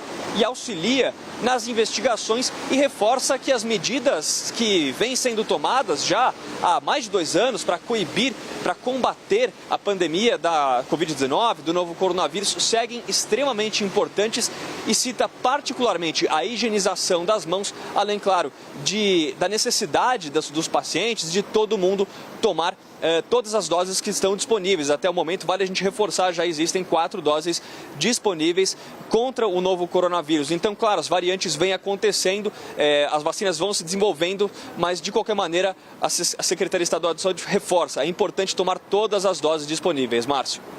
Muito obrigado, Matias. A primeira vara criminal de Brasília aceitou uma queixa-crime do presidente da Câmara, Arthur Lira, contra o senador Renan Calheiros. A apuração da analista Larissa Rodrigues. Larissa, eles não se bicam, a gente sabe disso. Qual é a acusação agora contra Renan? Vou ler: calúnia, injúria e difamação, tudo por postagens feitas, então, nas redes sociais por Renan Calheiros, acusando e também, segundo a denúncia, difamando o presidente da Câmara dos Deputados, Arthur Lira. Eu queria lembrar que os dois são do mesmo estado, são ali de Alagoas, como disse você, não se bicam. E durante a campanha, Paulo Dantas chegou a ser reeleito governador do estado do Alagoas, que é muito próximo a Renan Calheiros. Teve uma operação da PF ali, acusando o Paulo Dantas, na verdade, a operação de investigação, né? Claro, mas as acusações são de que Paulo Dantas teria cometido uma espécie de corrupção quando ainda estava enquanto deputado estadual lá em Alagoas. Era rachadinha, né? Para ser mais clara, rachadinha, exatamente. Naquela época, então, Renan Calheiros foi às redes sociais e acusou Arthur Lira de estar usando a Polícia Federal para fazer essa operação numa tentativa de que Paulo Dantas não fosse reeleito. Paulo Dantas acabou reeleito, essa operação da PF continua, ainda estão levantando alguns documentos e os dois continuam, Arthur Lira e Renan Calheiros, mais inimigos declarados do que nunca. Engraçado, Márcio, para a gente encerrar, eu queria trazer esse bastidor, que eu recebi essa notícia, na verdade, 3 linhas falando dessa operação hoje, de uma fonte no Senado, com o seguinte comentário: depois Lira ainda quer o apoio do MDB para ser reeleito. Ou seja, não adianta, o MDB fala, o PT fala, o PP fala que essa briga é lá de Alagoas, que não é uma coisa nacional. Mas isso acaba influenciando. Até agora, esse bastidor foi da Daniela Lima ontem, inclusive, continua o apoio ali do MDB da Câmara dos Deputados para que Arthur Lira possa ser reeleito presidente da Câmara. Mas o MDB do Senado não quer que esse apoio continue. E eu arrisco a dizer que, em especial, Renan Calheiros está trabalhando para que esse apoio do MDB não vá para Arthur Lira. Márcio. Obrigado, Larissa. Fazemos agora um rápido intervalo comercial e você vai ver a seguir. Seguimos na repercussão da primeira reunião ministerial do governo Lula e vamos entender as reações do mercado financeiro numa semana que foi bastante turbulenta. E ainda, neste dia 6 de janeiro, você vai ver como o mundo celebra o Dia de Reis. A tradição do mergulho nas águas congelantes do leste europeu teve temperaturas nem tão congelantes assim. Prime Time volta em instantes.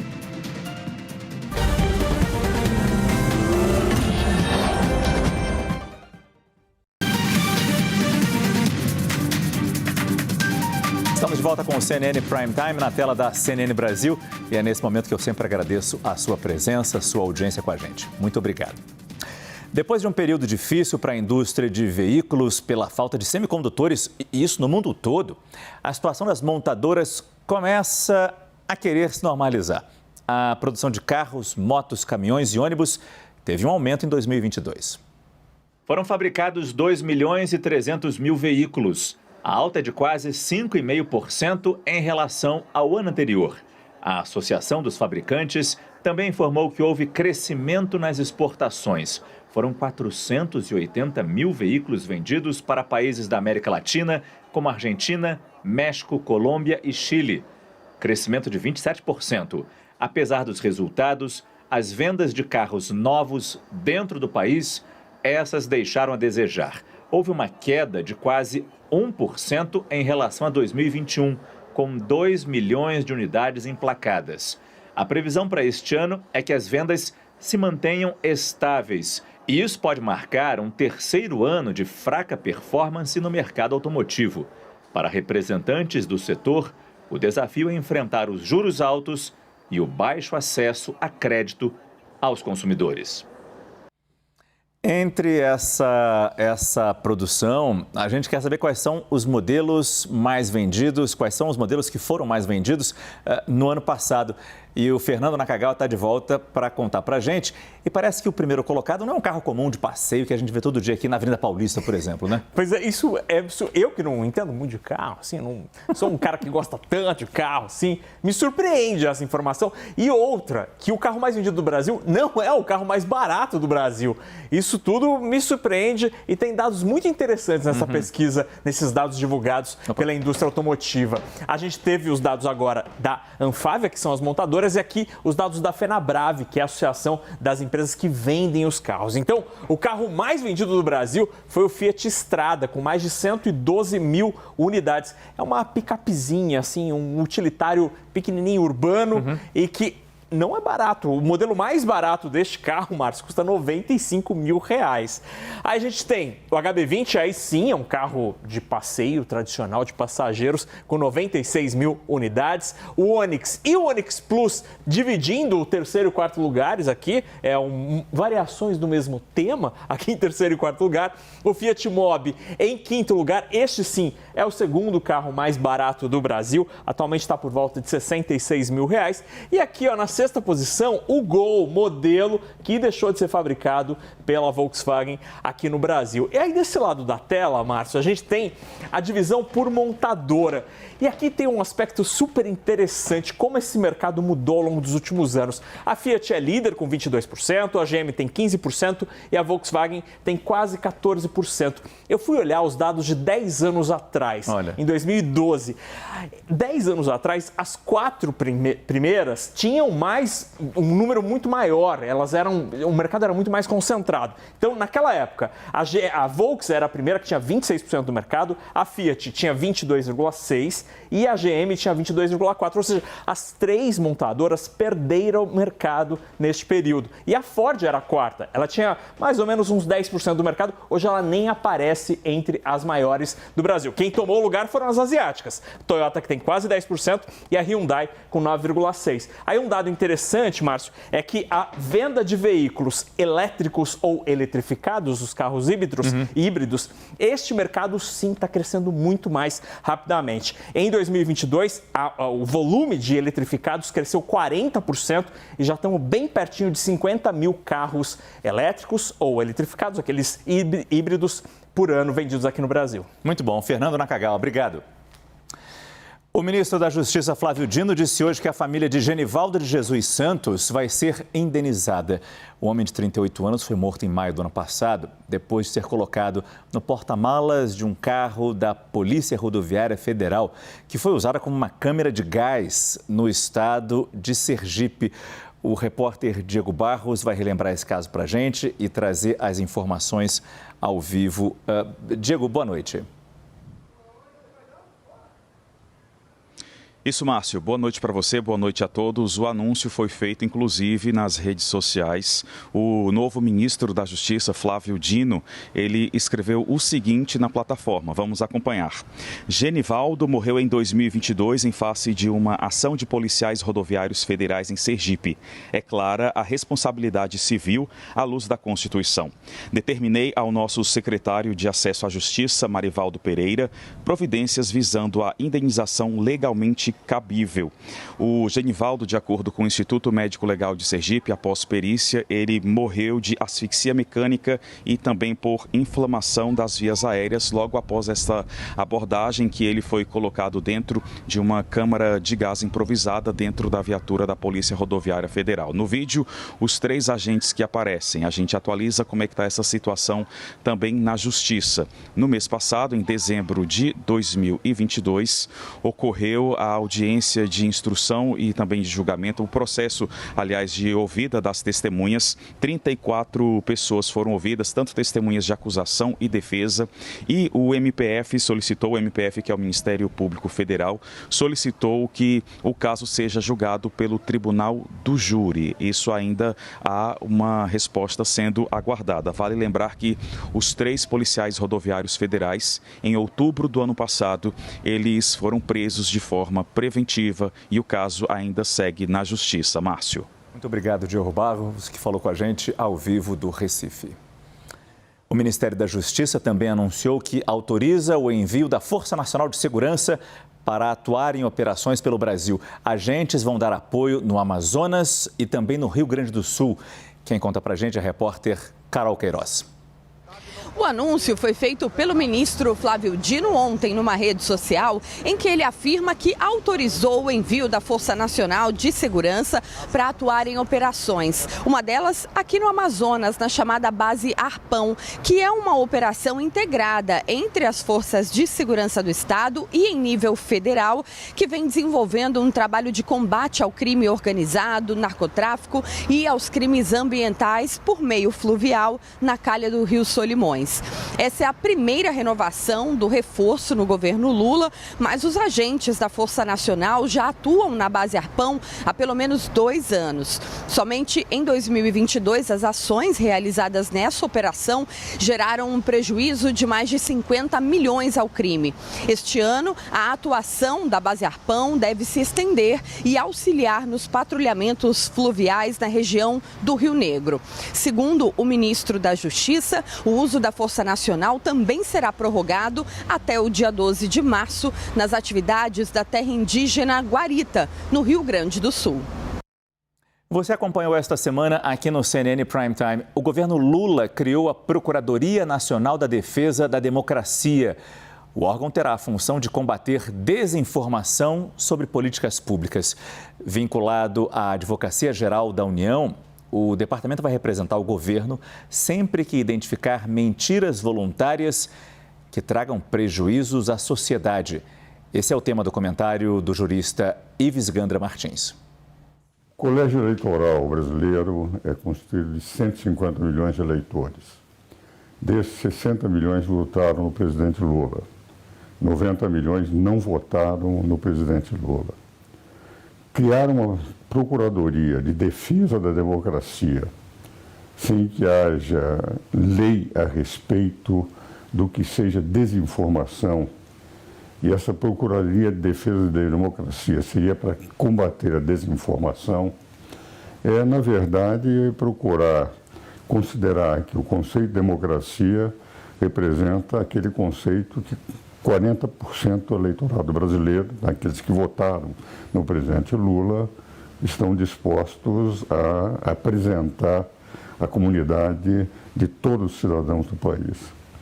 A meu ver, essa Procuradoria não tem sentido. Primeiro, porque nós precisamos ter um conceito do que seja desinformação. Isso só poderá ser dado por lei. Uma Procuradoria em defesa da democracia à luz de combate à desinformação, sem que haja uma lei que defina o que seja desinformação, poderá levar a abusos. Hoje, inclusive, o Estado de São Paulo declara que, nas suas reportagens ou editoriais, de que efetivamente isso pode gerar abusos. Sempre que se pretende dar uma interpretação do que seja democracia a partir daqueles que detêm o poder, dizendo que a democracia, aqueles que estando no poder entendem ser democracia, nós corremos o risco de eliminar o que é a essência da democracia, que é a discussão de teses que são não abrangentes, em que haja a discussão entre situação e oposição, entre os que defendem uma posição e defendem outra. Nos próprios tribunais, quando eles não decidem por unanimidade, mas para a maioria, os que votaram contra pensam de forma diferente. Então nós teremos que ter primeiro uma lei feita pelo Congresso Nacional, e não uma determinação de um poder que não é legislativo, que é o poder executivo, para definir. A meu ver, Essa procuradoria, que pretende combater a desinformação, corre o risco de ser uma procuradoria que possa estar pretendendo definir a arbitrariedade e dizer que é democracia o que eles estão pretendendo, e a desinformação, tudo aquilo que seja contrário ao pensamento dos que detêm o poder. Por essa razão, eu entendo que a matéria não é do Executivo, deveria ser cuidada pelo Legislativo, e penso que é inconstitucional. Nós abrimos esta edição do CNN Prime Time mostrando os destaques da primeira reunião ministerial de Lula com toda a sua equipe. Na abertura da reunião, Lula discursou e deu alguns recados aos ministros e nós separamos algumas frases que podem ter marcado mais esse encontro. A primeira delas: quem fizer algo errado será convidado a deixar o governo. A próxima frase: nós não mandamos no Congresso, nós dependemos do Congresso, quando Lula reafirmou a necessidade de se aproximar tanto de Arthur Lira, presidente da Câmara, quanto de Rodrigo Pacheco, presidente do Senado. Mais uma frase: nós não somos um governo de um pensamento único, somos um governo de pessoas diferentes. Ontem ele chegou a falar isso sobre a tal da divergência, de como ela é importante entre os ministros. E mais uma frase, essa voltada diretamente à ministra da Cultura, Margarete, se referindo a Margarete Menezes: se prepare, porque nós vamos ter que fazer uma revolução cultural nesse país. Vamos ver agora alguns trechos desse discurso, ouvindo do próprio presidente. Lula disse que vai montar uma equipe técnica, mas também política, muito competente. Ele afirmou que quem errar vai sair do governo e quem errar feio vai ser investigado. Eu não tenho vergonha de dizer que nós vamos montar o governo com gente da política muito competente. Vamos montar o governo com gente técnica muito competente. Eu não faço distinção e não quero criminalizar a política. Todo mundo sabe da nossa responsabilidade. Todo mundo sabe que a nossa obrigação é fazer as coisas corretas, é fazer as coisas da melhor forma possível. Quem fizer errado sabe que tem só um jeito. A pessoa será simplesmente, da forma mais educada possível, convidada a deixar o governo, e se cometeu algo grave, a pessoa terá que se colocar diante das investigações e da própria justiça. Mesmo com esse tom de aviso, Lula prometeu lealdade aos ministros. Estejam certos que eu estarei apoiando cada um de vocês nos momentos bons e nos momentos ruins. Não deixarei nenhum de vocês no meio da estrada. Não deixarei nenhum de vocês. Vocês foram chamados porque têm competência. Vocês foram chamados porque foram indicados pelas organizações políticas que vocês pertencem. E eu respeito muito isso. E, portanto, esteja certo que vocês terão em mim, sabe, se possível, um irmão mais velho, se possível, um pai.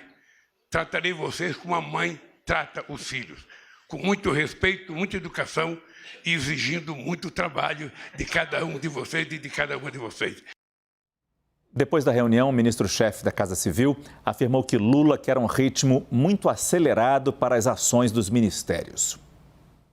Ouvi praticamente todos falaram, alguns já de forma muito sucinta pelo tempo, já colocando quais alguns pontos relevantes da sua pasta, mas ele já pediu que já a partir de segunda, terça-feira, nessas visitas, e quem já estiver pronto possa entregar à Casa Civil as suas propostas, seus encaminhamentos, para que ele faça um ritmo, eu quero destacar isso, um ritmo acelerado de entregas e de ações de governo.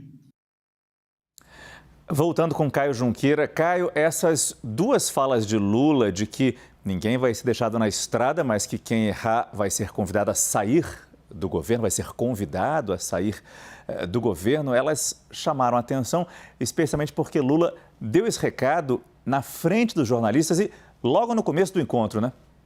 Exatamente. Bom, a gente tem que situar essa fala dele no contexto no contexto externo, né? O que está acontecendo? Você já tem ali acusações ali contra uma das ministras, né? Daniela Carneiro, Daniela do Vaguinho, ministra do Turismo, que a imprensa vem relatando, Folha de São Paulo, a ligação dela ali com alguns acusados de serem integrantes de milícias, né? Então, o governo já nasce sob esse constrangimento, né? Vamos dizer assim. E aí, outra questão que acontece também, que a gente precisa situar essa fala.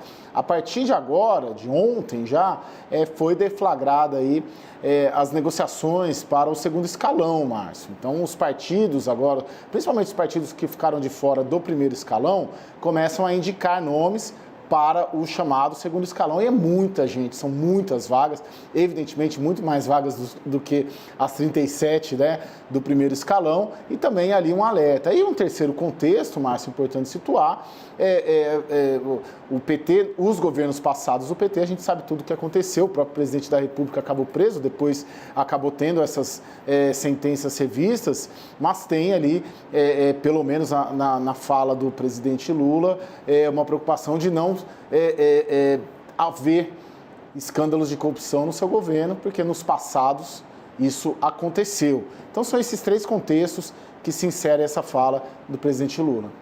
Muito obrigado, Caio Junqueira. Lula destacou também o compromisso do governo com o crescimento responsável do Brasil, aliado à distribuição de renda e riquezas. Todos nós sabemos o compromisso extraordinário que nós assumimos durante a campanha com a volta do crescimento desse país, com a geração de empregos e com o crescimento da massa salarial. É possível a gente fazer a economia voltar a crescer, é possível a gente voltar a crescer com muita responsabilidade, é possível a gente voltar a crescer com distribuição de renda e de riqueza, e é possível a gente gerar um emprego em que garanta ao trabalhador um pouco de seguridade social. Nós queremos efetivamente investir muito no fortalecimento do sistema cooperativo nesse país. Queremos investir muito no micro e pequeno empreendedor. Queremos investir muito no pequeno e médio empresário. Mas nós queremos que o trabalhador tenha um mínimo de seguridade social, que ele tenha garantia de previdência, que ele tenha garantia de registro, que ele tenha garantia de que quando, por motivo qualquer, ele estiver em possibilidade de trabalhar, o Estado garanta a ele o mínimo de segurança. Quer dizer, resumindo aí, Naca, Lula quer responsabilidade social, mas também responsabilidade fiscal. Ele chama essa responsabilidade para ele. Como é que o mundo econômico reagiu a essa fala? Márcio, as duas responsabilidades são possíveis de caminharem juntos. Isso é um tema que economistas sempre defenderam e durante a campanha eleitoral, o próprio então candidato Lula demonstrava que não acreditava que as duas possibilidades de existirem juntamente era possível. Então, Lula colocava ali durante a campanha uma falsa dicotomia.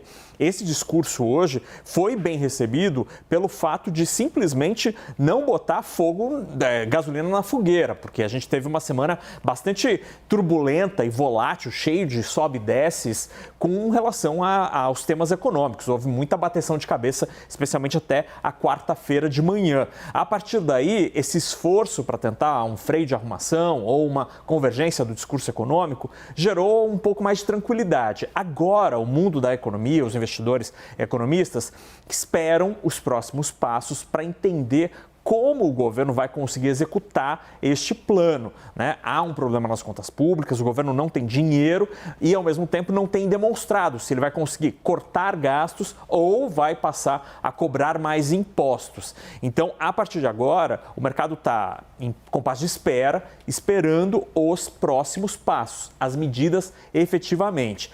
Pelo menos, Márcio, aquela confusão do início da semana, pelo menos desde a quarta-feira, a gente viu ela ser dissipada. Isso, num cenário como o atual, não ter notícias novas, não ter novas surpresas, passa a ser uma boa notícia e é assim que a gente termina essa primeira semana do governo. O Naca colocou como altos e baixos essa primeira semana do ponto de vista do mercado, de mau humor do mercado ou humor instável do mercado. E não tendo muito o que fazer, ele trabalha há pouco na CNN, ele se preocupou hoje em botar ilustrações representando cada um dos dias da semana. Veja quanto tempo tem Fernando Nakagawa e ele vai explicar pra gente esses desenhos. Veja lá, Naka. Não, foi Guilherme Sete, editor aqui da CNN, junto comigo. Ele também, que não tem o que fazer, então. Também tem culpa no cartório dessa história. Mas foi uma maneira divertida de tentar resumir um pouco o tom, o humor, a reação do mercado financeiro nesses 5 primeiros dias úteis do novo governo. Então, como é que foi essa semana, Márcio? A segunda-feira começou com um pânico, praticamente, com gente muito assustada. Por quê? A gente teve, primeiro, durante o fim de semana, né, logo depois da posse, Jean Paul Prats, indicado à presidência da Petrobras, falando com muita naturalidade. Vamos alterar, sim, a política de preços da Petrobras, porque o governo novo chegou, a gente vai alterar. Além disso, Haddad, que não queria a continuidade da desoneração de impostos nos combustíveis, perdeu e o governo assinou, o presidente Lula assinou uma medida provisória para mais 60 dias de desoneração. Ou seja, a segunda-feira começou ruim. O dólar que estava 5,28 subiu quase 10 centavos, 5,35, a bolsa caiu 3%. Terça-feira, a coisa piorou. Piorou por quê? Porque a gente teve Haddad criticando o juro alto em entrevista, Carlos Lupe, ministro da Previdência, falando em contra-reforma, e até Luiz Marinho, ministro do Trabalho, falando em ajustar a reforma trabalhista. Bolsa caiu mais 2%, somando 5% de queda em apenas 2 dias. Dólar subiu ainda mais, perto de 5,50.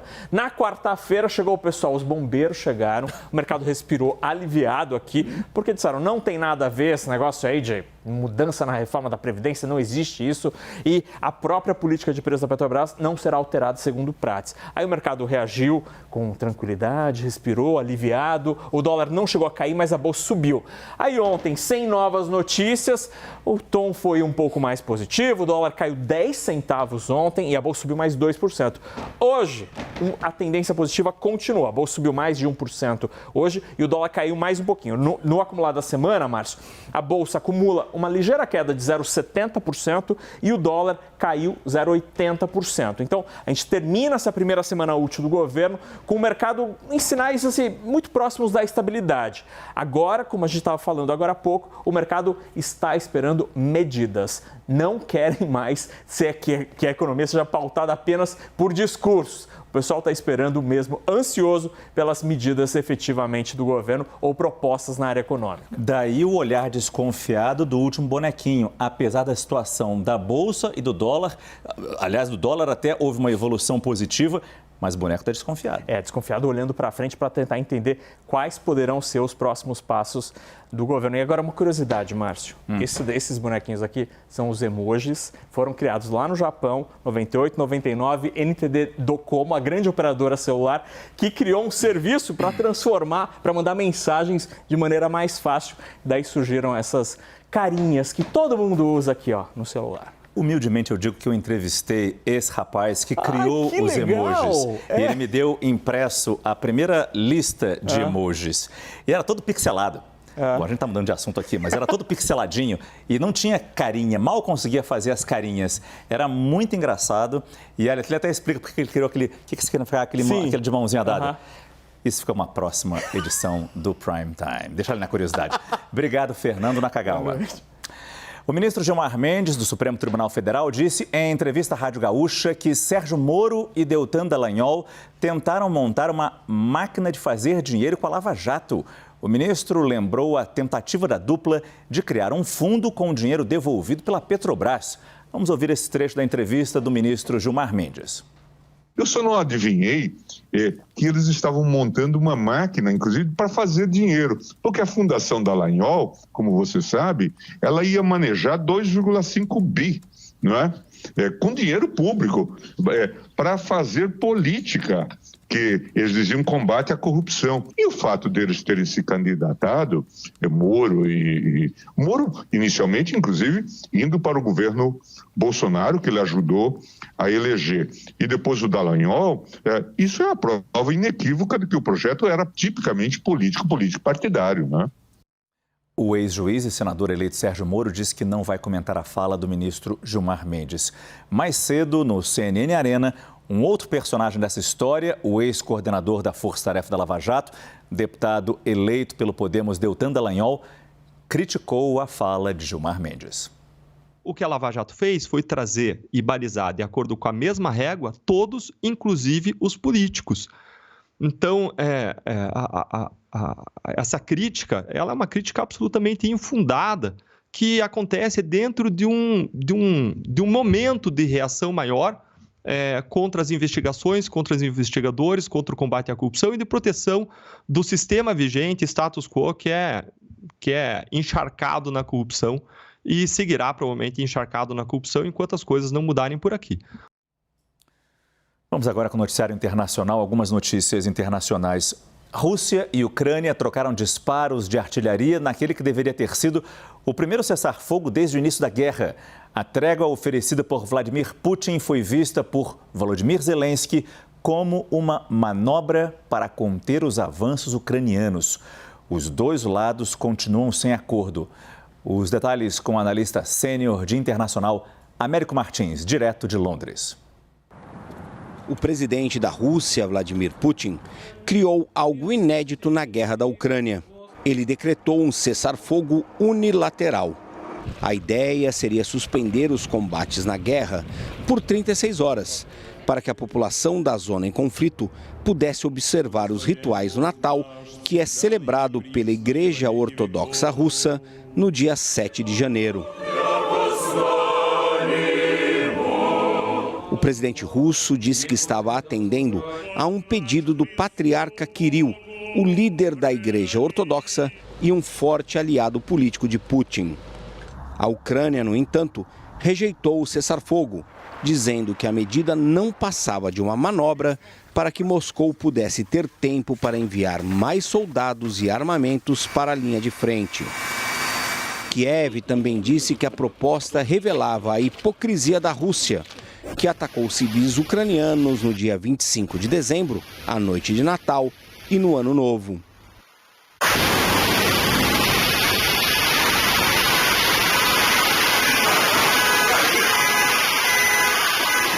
Os ucranianos disseram que pouco antes do início do cessar-fogo, as tropas de Moscou atacaram de forma muito intensa as cidades de Kramatorsk e de Kherson, matando vários civis.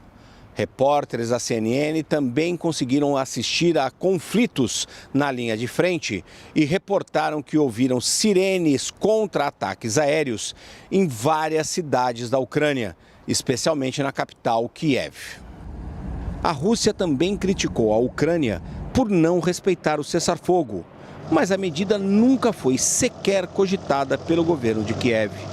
Putin vai agora explorar o fato de o presidente Volodymyr Zelensky não ter concordado com a suspensão temporária da guerra para aumentar as críticas ao seu governo. O presidente russo vai certamente atacar verbalmente o regime de Kiev, afirmando que os ucranianos não respeitaram a proposta humanitária nem mesmo na noite de Natal ortodoxa. A principal audiência desses ataques será o público interno russo, cada vez mais crítico da guerra. E nesse conflito retórico, Putin vai convenientemente ignorar o fato de que foi o seu exército que invadiu o país vizinho sem provocação prévia. Américo Martins, de Londres, para a CNN Brasil. A Califórnia enfrentou hoje o segundo dia de ventos fortes, chuvas torrenciais e neve. A tempestade já matou pelo menos 2 pessoas e deixou milhares de casas sem energia elétrica. A ressaca do mar, veja na sua tela. Essa ressaca forçou a retirada de moradores da cidade de Santa Cruz.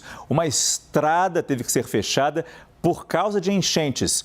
Alagamentos atingem outras cidades costeiras da região. Em São Francisco, um deslizamento foi registrado muito próximo da ponte Golden Gate, um dos principais pontos turísticos da cidade e uma importante artéria de transporte também. A Califórnia vem enfrentando fenômenos climáticos extremos desde a semana passada, incluindo um ciclone-bomba. Milhares de casas continuam sem energia elétrica. A previsão é que esse mau tempo continue nos próximos dias. O livro de memórias do príncipe Harry ainda nem foi lançado oficialmente, mas já está rendendo críticas até do Talibã. Em novos trechos que vieram a público, Harry escreveu ter matado 25 militantes do Talibã no período em que serviu no Afeganistão. Ele descreve as mortes como peças de xadrez removidas do tabuleiro e diz que não se enche de orgulho, mas que tratava-se de eliminar pessoas más antes que elas pudessem matar pessoas boas. A declaração foi criticada pelo Talibã. Para o porta-voz do grupo, os comentários de Harry representam o trauma da ocupação ocidental no país, que ele definiu como um momento odioso na história da humanidade. O vulcão mais ativo do Havaí voltou a entrar em erupção hoje. O Kilauea expeliu lava de novo depois de um mês sem nenhum incidente. Em alguns pontos, a lava chegou a 10 metros de altura e a região ficou coberta de fumaça. O nível de alerta para a área foi elevado, mas as autoridades dizem que não há risco imediato para a população local. Por enquanto, a erupção se restringe a um perímetro dentro de um Parque Nacional do Havaí, que está longe dos locais habitados. Voltar a falar um pouco de economia, os fundos tiveram um saque líquido de mais de 160 bilhões de reais no ano passado. Essa informação é da Associação Brasileira das Entidades dos Mercados Financeiros e de Capitais. Fernando Nakagawa detalha quais foram as classes que registraram a maior saída de recursos. É isso, Naka? Márcio, porque teve fundo que conseguiu atrair grana do investidor, mas teve categoria de fundo aí que só viu o dinheiro saindo, o pessoal pedindo resgate, eu vou contar por quê. Mas antes, vamos ver as categorias aqui, Márcio. A gente separou algumas das principais. Então a gente começa aqui, pertinho do Márcio ali, multimercados. São aqueles fundos que investem em renda fixa, mas também em renda variável. O gestor ele tem liberdade para escolher onde ele acha que o investimento é mais promissor. Então ele está em vários mercados. Os fundos multimercados perderam quase 90 bilhões de reais no ano passado. Fundo de ações perderam 70 bilhões de reais.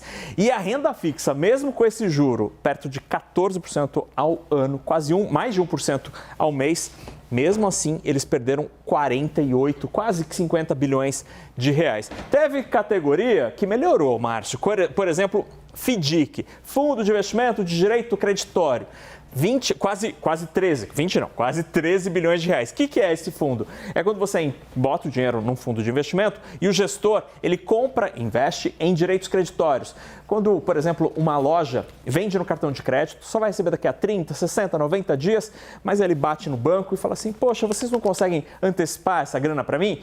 Antecipam, mas pagam juro. E aí uma parte do juro vai para quem investe em fundos de direitos creditórios. E também os fundos de previdência, 13 bilhões de reais de arrecadação líquida, ou seja, brasileiros estão investindo no futuro ao aportar em fundos de investimento de previdência. E aí uma curiosidade, mesmo com todo esse saque aqui de quase 90 bilhões de reais, Márcio, na média, os fundos multimercados renderam 9% de maneira positiva. Então, a galera tirou o dinheiro mesmo com um fundo rendendo. Mas por quê? Segundo a Ambima, porque as pessoas estão retirando dinheiro. Primeiro, porque muita gente migrou para opções que não pagam imposto de renda, como o LCI, LCA, vários títulos que não pagam imposto de renda. Segundo, muita gente está tirando dinheiro, quebrando o cofrinho para pagar as contas por causa da inflação elevada. Além disso, muita gente também está pagando dívidas, Márcio. Mas também é caro tirar do fundo de previdência, né? As taxas são elevadas, né? Exatamente. Isso também pode contar para as pessoas ainda fazerem algum depósito, mas não posso tirar daqui. Exatamente. Daqui eu não posso tirar. Está blindada essa grana, então tiram de outras carteiras que é mais barato. Obrigado, Fernando Nakagawa. No Rio de Janeiro, um guia turístico foi assassinado por 2 mulheres depois de reagir a um assalto. A repórter Rafaela Cascardo tem as informações direto da cidade do Rio. Rafaela, boa noite. Oi, Márcio, boa noite para você, boa noite a todos que nos acompanham. Olha, Márcio, essas 2 mulheres acusadas de cometer esse crime, elas foram levadas hoje para a delegacia de homicídios aqui da capital, na Barra da Tijuca, zona oeste do Rio de Janeiro. Elas chegaram ao local machucadas, foram encaminhadas ao Instituto Médico Legal. A Polícia Civil agendou uma coletiva de imprensa para amanhã de manhã para divulgar mais detalhes desse caso que aconteceu na madrugada da última quarta-feira, quando a vítima, o guia turístico Daniel Mascarenhas Xavier da Silva, de 31 anos, foi morto. Ele caminhava, Márcio, em uma rua do centro do Rio de Janeiro durante a madrugada, quando foi abordado, então, por essas 2 mulheres que estavam numa moto. Ele entregou a mochila, entregou os pertences, Só que logo em seguida ele reagiu a esse assalto. E aí começou uma luta corporal entre esse homem e essas duas mulheres, que acabaram então esfaqueando o Daniel. Ele ficou bastante ferido. A gente consegue perceber isso através das imagens das câmeras de segurança, que também foram analisadas, é claro, pela Polícia Civil aqui do Rio de Janeiro. Ele sai desse local onde aconteceu a luta corporal andando ainda, mas bastante ensanguentado, e ele acaba morrendo ali perto, em uma outra rua próxima ao Hospital Souza Aguiar, também no centro do Rio de Janeiro. A polícia então segue nessa investigação, também tentando ouvir ainda outras testemunhas que disseram a princípio que no momento que passavam pessoas ali por esse local onde aconteceu o assalto, essas mulheres diziam que tinham sido agredidas por ele, por isso estavam então esfaqueando esse homem, mas as imagens das câmeras de segurança mostram que houve, na verdade, um assalto e, portanto, essas mulheres foram hoje levadas até a delegacia. Uma arma falsa foi apreendida, além da faca usada no crime. Márcio. Muito obrigado, Rafaela Cascado, que falou com a gente ao vivo do Rio de Janeiro. 2 casas desabaram e outras 2 foram atingidas depois de uma sequência de explosões nessa madrugada em Juiz de Fora, Minas Gerais. Os bombeiros passaram o dia em busca de um homem que, segundo os vizinhos, estava sozinho numa das casas. As outras estavam vazias. Moradores do bairro contaram que sentiram um forte tremor durante a explosão. Vidros de casas próximas chegaram a se quebrar. Ainda não se sabe o que teria acontecido. Os peritos já trabalham para descobrir as causas. Nós temos aqui uma notícia internacional que chama muito a nossa atenção. Um menino de apenas 6 anos de idade está sob custódia da polícia dos Estados Unidos porque atirou num professor. A polícia disse agora à noite que houve uma discussão entre o professor e a criança que atirou dentro da sala de aula no estado da Virgínia e que está em contato com o procurador local para entender melhor como agir adiante nesse caso. Ainda de acordo com a polícia, o disparo não foi acidental. O professor foi atingido pelo tiro e o estado de saúde desse professor é crítico. Um dia depois do início da operação do Uber Moto em São Paulo e também no Rio de Janeiro, as prefeituras das 2 capitais pediram a suspensão do serviço. Os detalhes com Raquel Morim. Aqui no Rio, a Prefeitura informou por meio de nota que a empresa lançou o serviço sem prestar as devidas contrapartidas aos trabalhadores e aos órgãos públicos. Inclusive, o prefeito Eduardo Paes demonstrou nas redes sociais a insatisfação com a implantação do serviço na capital. Em São Paulo, o prefeito Ricardo Nunes justificou que o serviço não é regulamentado no município e determinou a notificação da empresa Uber pela atividade de transporte remunerado de passageiros por motocicleta. A orientação em São Paulo é que o serviço seja suspenso imediatamente até que seja feita uma reunião entre as partes para entender a dinâmica do serviço e também para fazer estudos e análises de viabilidade sobre a implantação do Uber Moto. Falando sobre a regulamentação do serviço, vale lembrar que aqui no Rio de Janeiro, em 14 de setembro de 2022, o município publicou o decreto que regulamenta a profissão de mototaxista. O objetivo foi de organizar o meio de transporte que opera na informalidade, principalmente em comunidades aqui da capital, onde o transporte público e coletivo, como ônibus e vans, tem dificuldade de acesso. Sobre o Uber Moto, Rio de Janeiro e São Paulo informaram então que vão adotar todas as medidas cabíveis para impedir o uso do serviço. Agora vamos ao outro lado. O que diz a Uber? Por meio de nota, a Uber afirmou que oferece viagens de moto desde novembro de 2020 em várias cidades do Brasil, está presente em pelo menos 160 municípios. Em São Paulo, a modalidade, por exemplo, já está presente na região metropolitana desde o ano passado e no Rio desde o final de 2021. Segundo a empresa, os preços do Uber Moto são menores do que ao pedir um Uber X, por exemplo, que é a modalidade mais econômica e popular da marca. A viagem pode ser solicitada da mesma forma que outras modalidades, no mesmo aplicativo, e o objetivo é ampliar o deslocamento, as opções de deslocamento dos usuários da plataforma. 6 de janeiro e os cristãos celebram o Dia de Reis ou a Epifania. A data da apresentação de Cristo é marcada por diferentes rituais pelo mundo. No leste europeu, a tradição inclui mergulhos em águas geladas, e isso em pleno inverno. Nos canais de Veneza, os remadores estavam diferentes, vestidos como a bruxa, que no folclore italiano entrega presentes para as crianças na véspera da Epifania. Na Turquia, os cristãos mergulharam de cabeça na água gelada, uma competição para recuperar a cruz jogada no Estreito de Bósforo pelo patriarca da Igreja Ortodoxa. Diz a tradição que o primeiro a encontrar essa cruz terá sorte e saúde pelo resto do ano. Neste vilarejo da Bulgária, a música e a dança ajudaram a espantar o frio e a disputa deu lugar à solidariedade. Por lá, os mais velhos ajudam os mais novos a pegar a cruz. Já na República Tcheca, o mergulho gelado que celebra o Dia de Reis foi um pouco menos gelado este ano, com a temperatura da água a 6 graus. Com o efeito das mudanças climáticas, o inverno este ano veio com temperaturas mais amenas para os padrões neste período do ano por lá. E assim nós encerramos esta edição do CNN Prime Time. CNN, você por dentro de tudo. Tenham todos uma boa noite e um excelente fim de semana.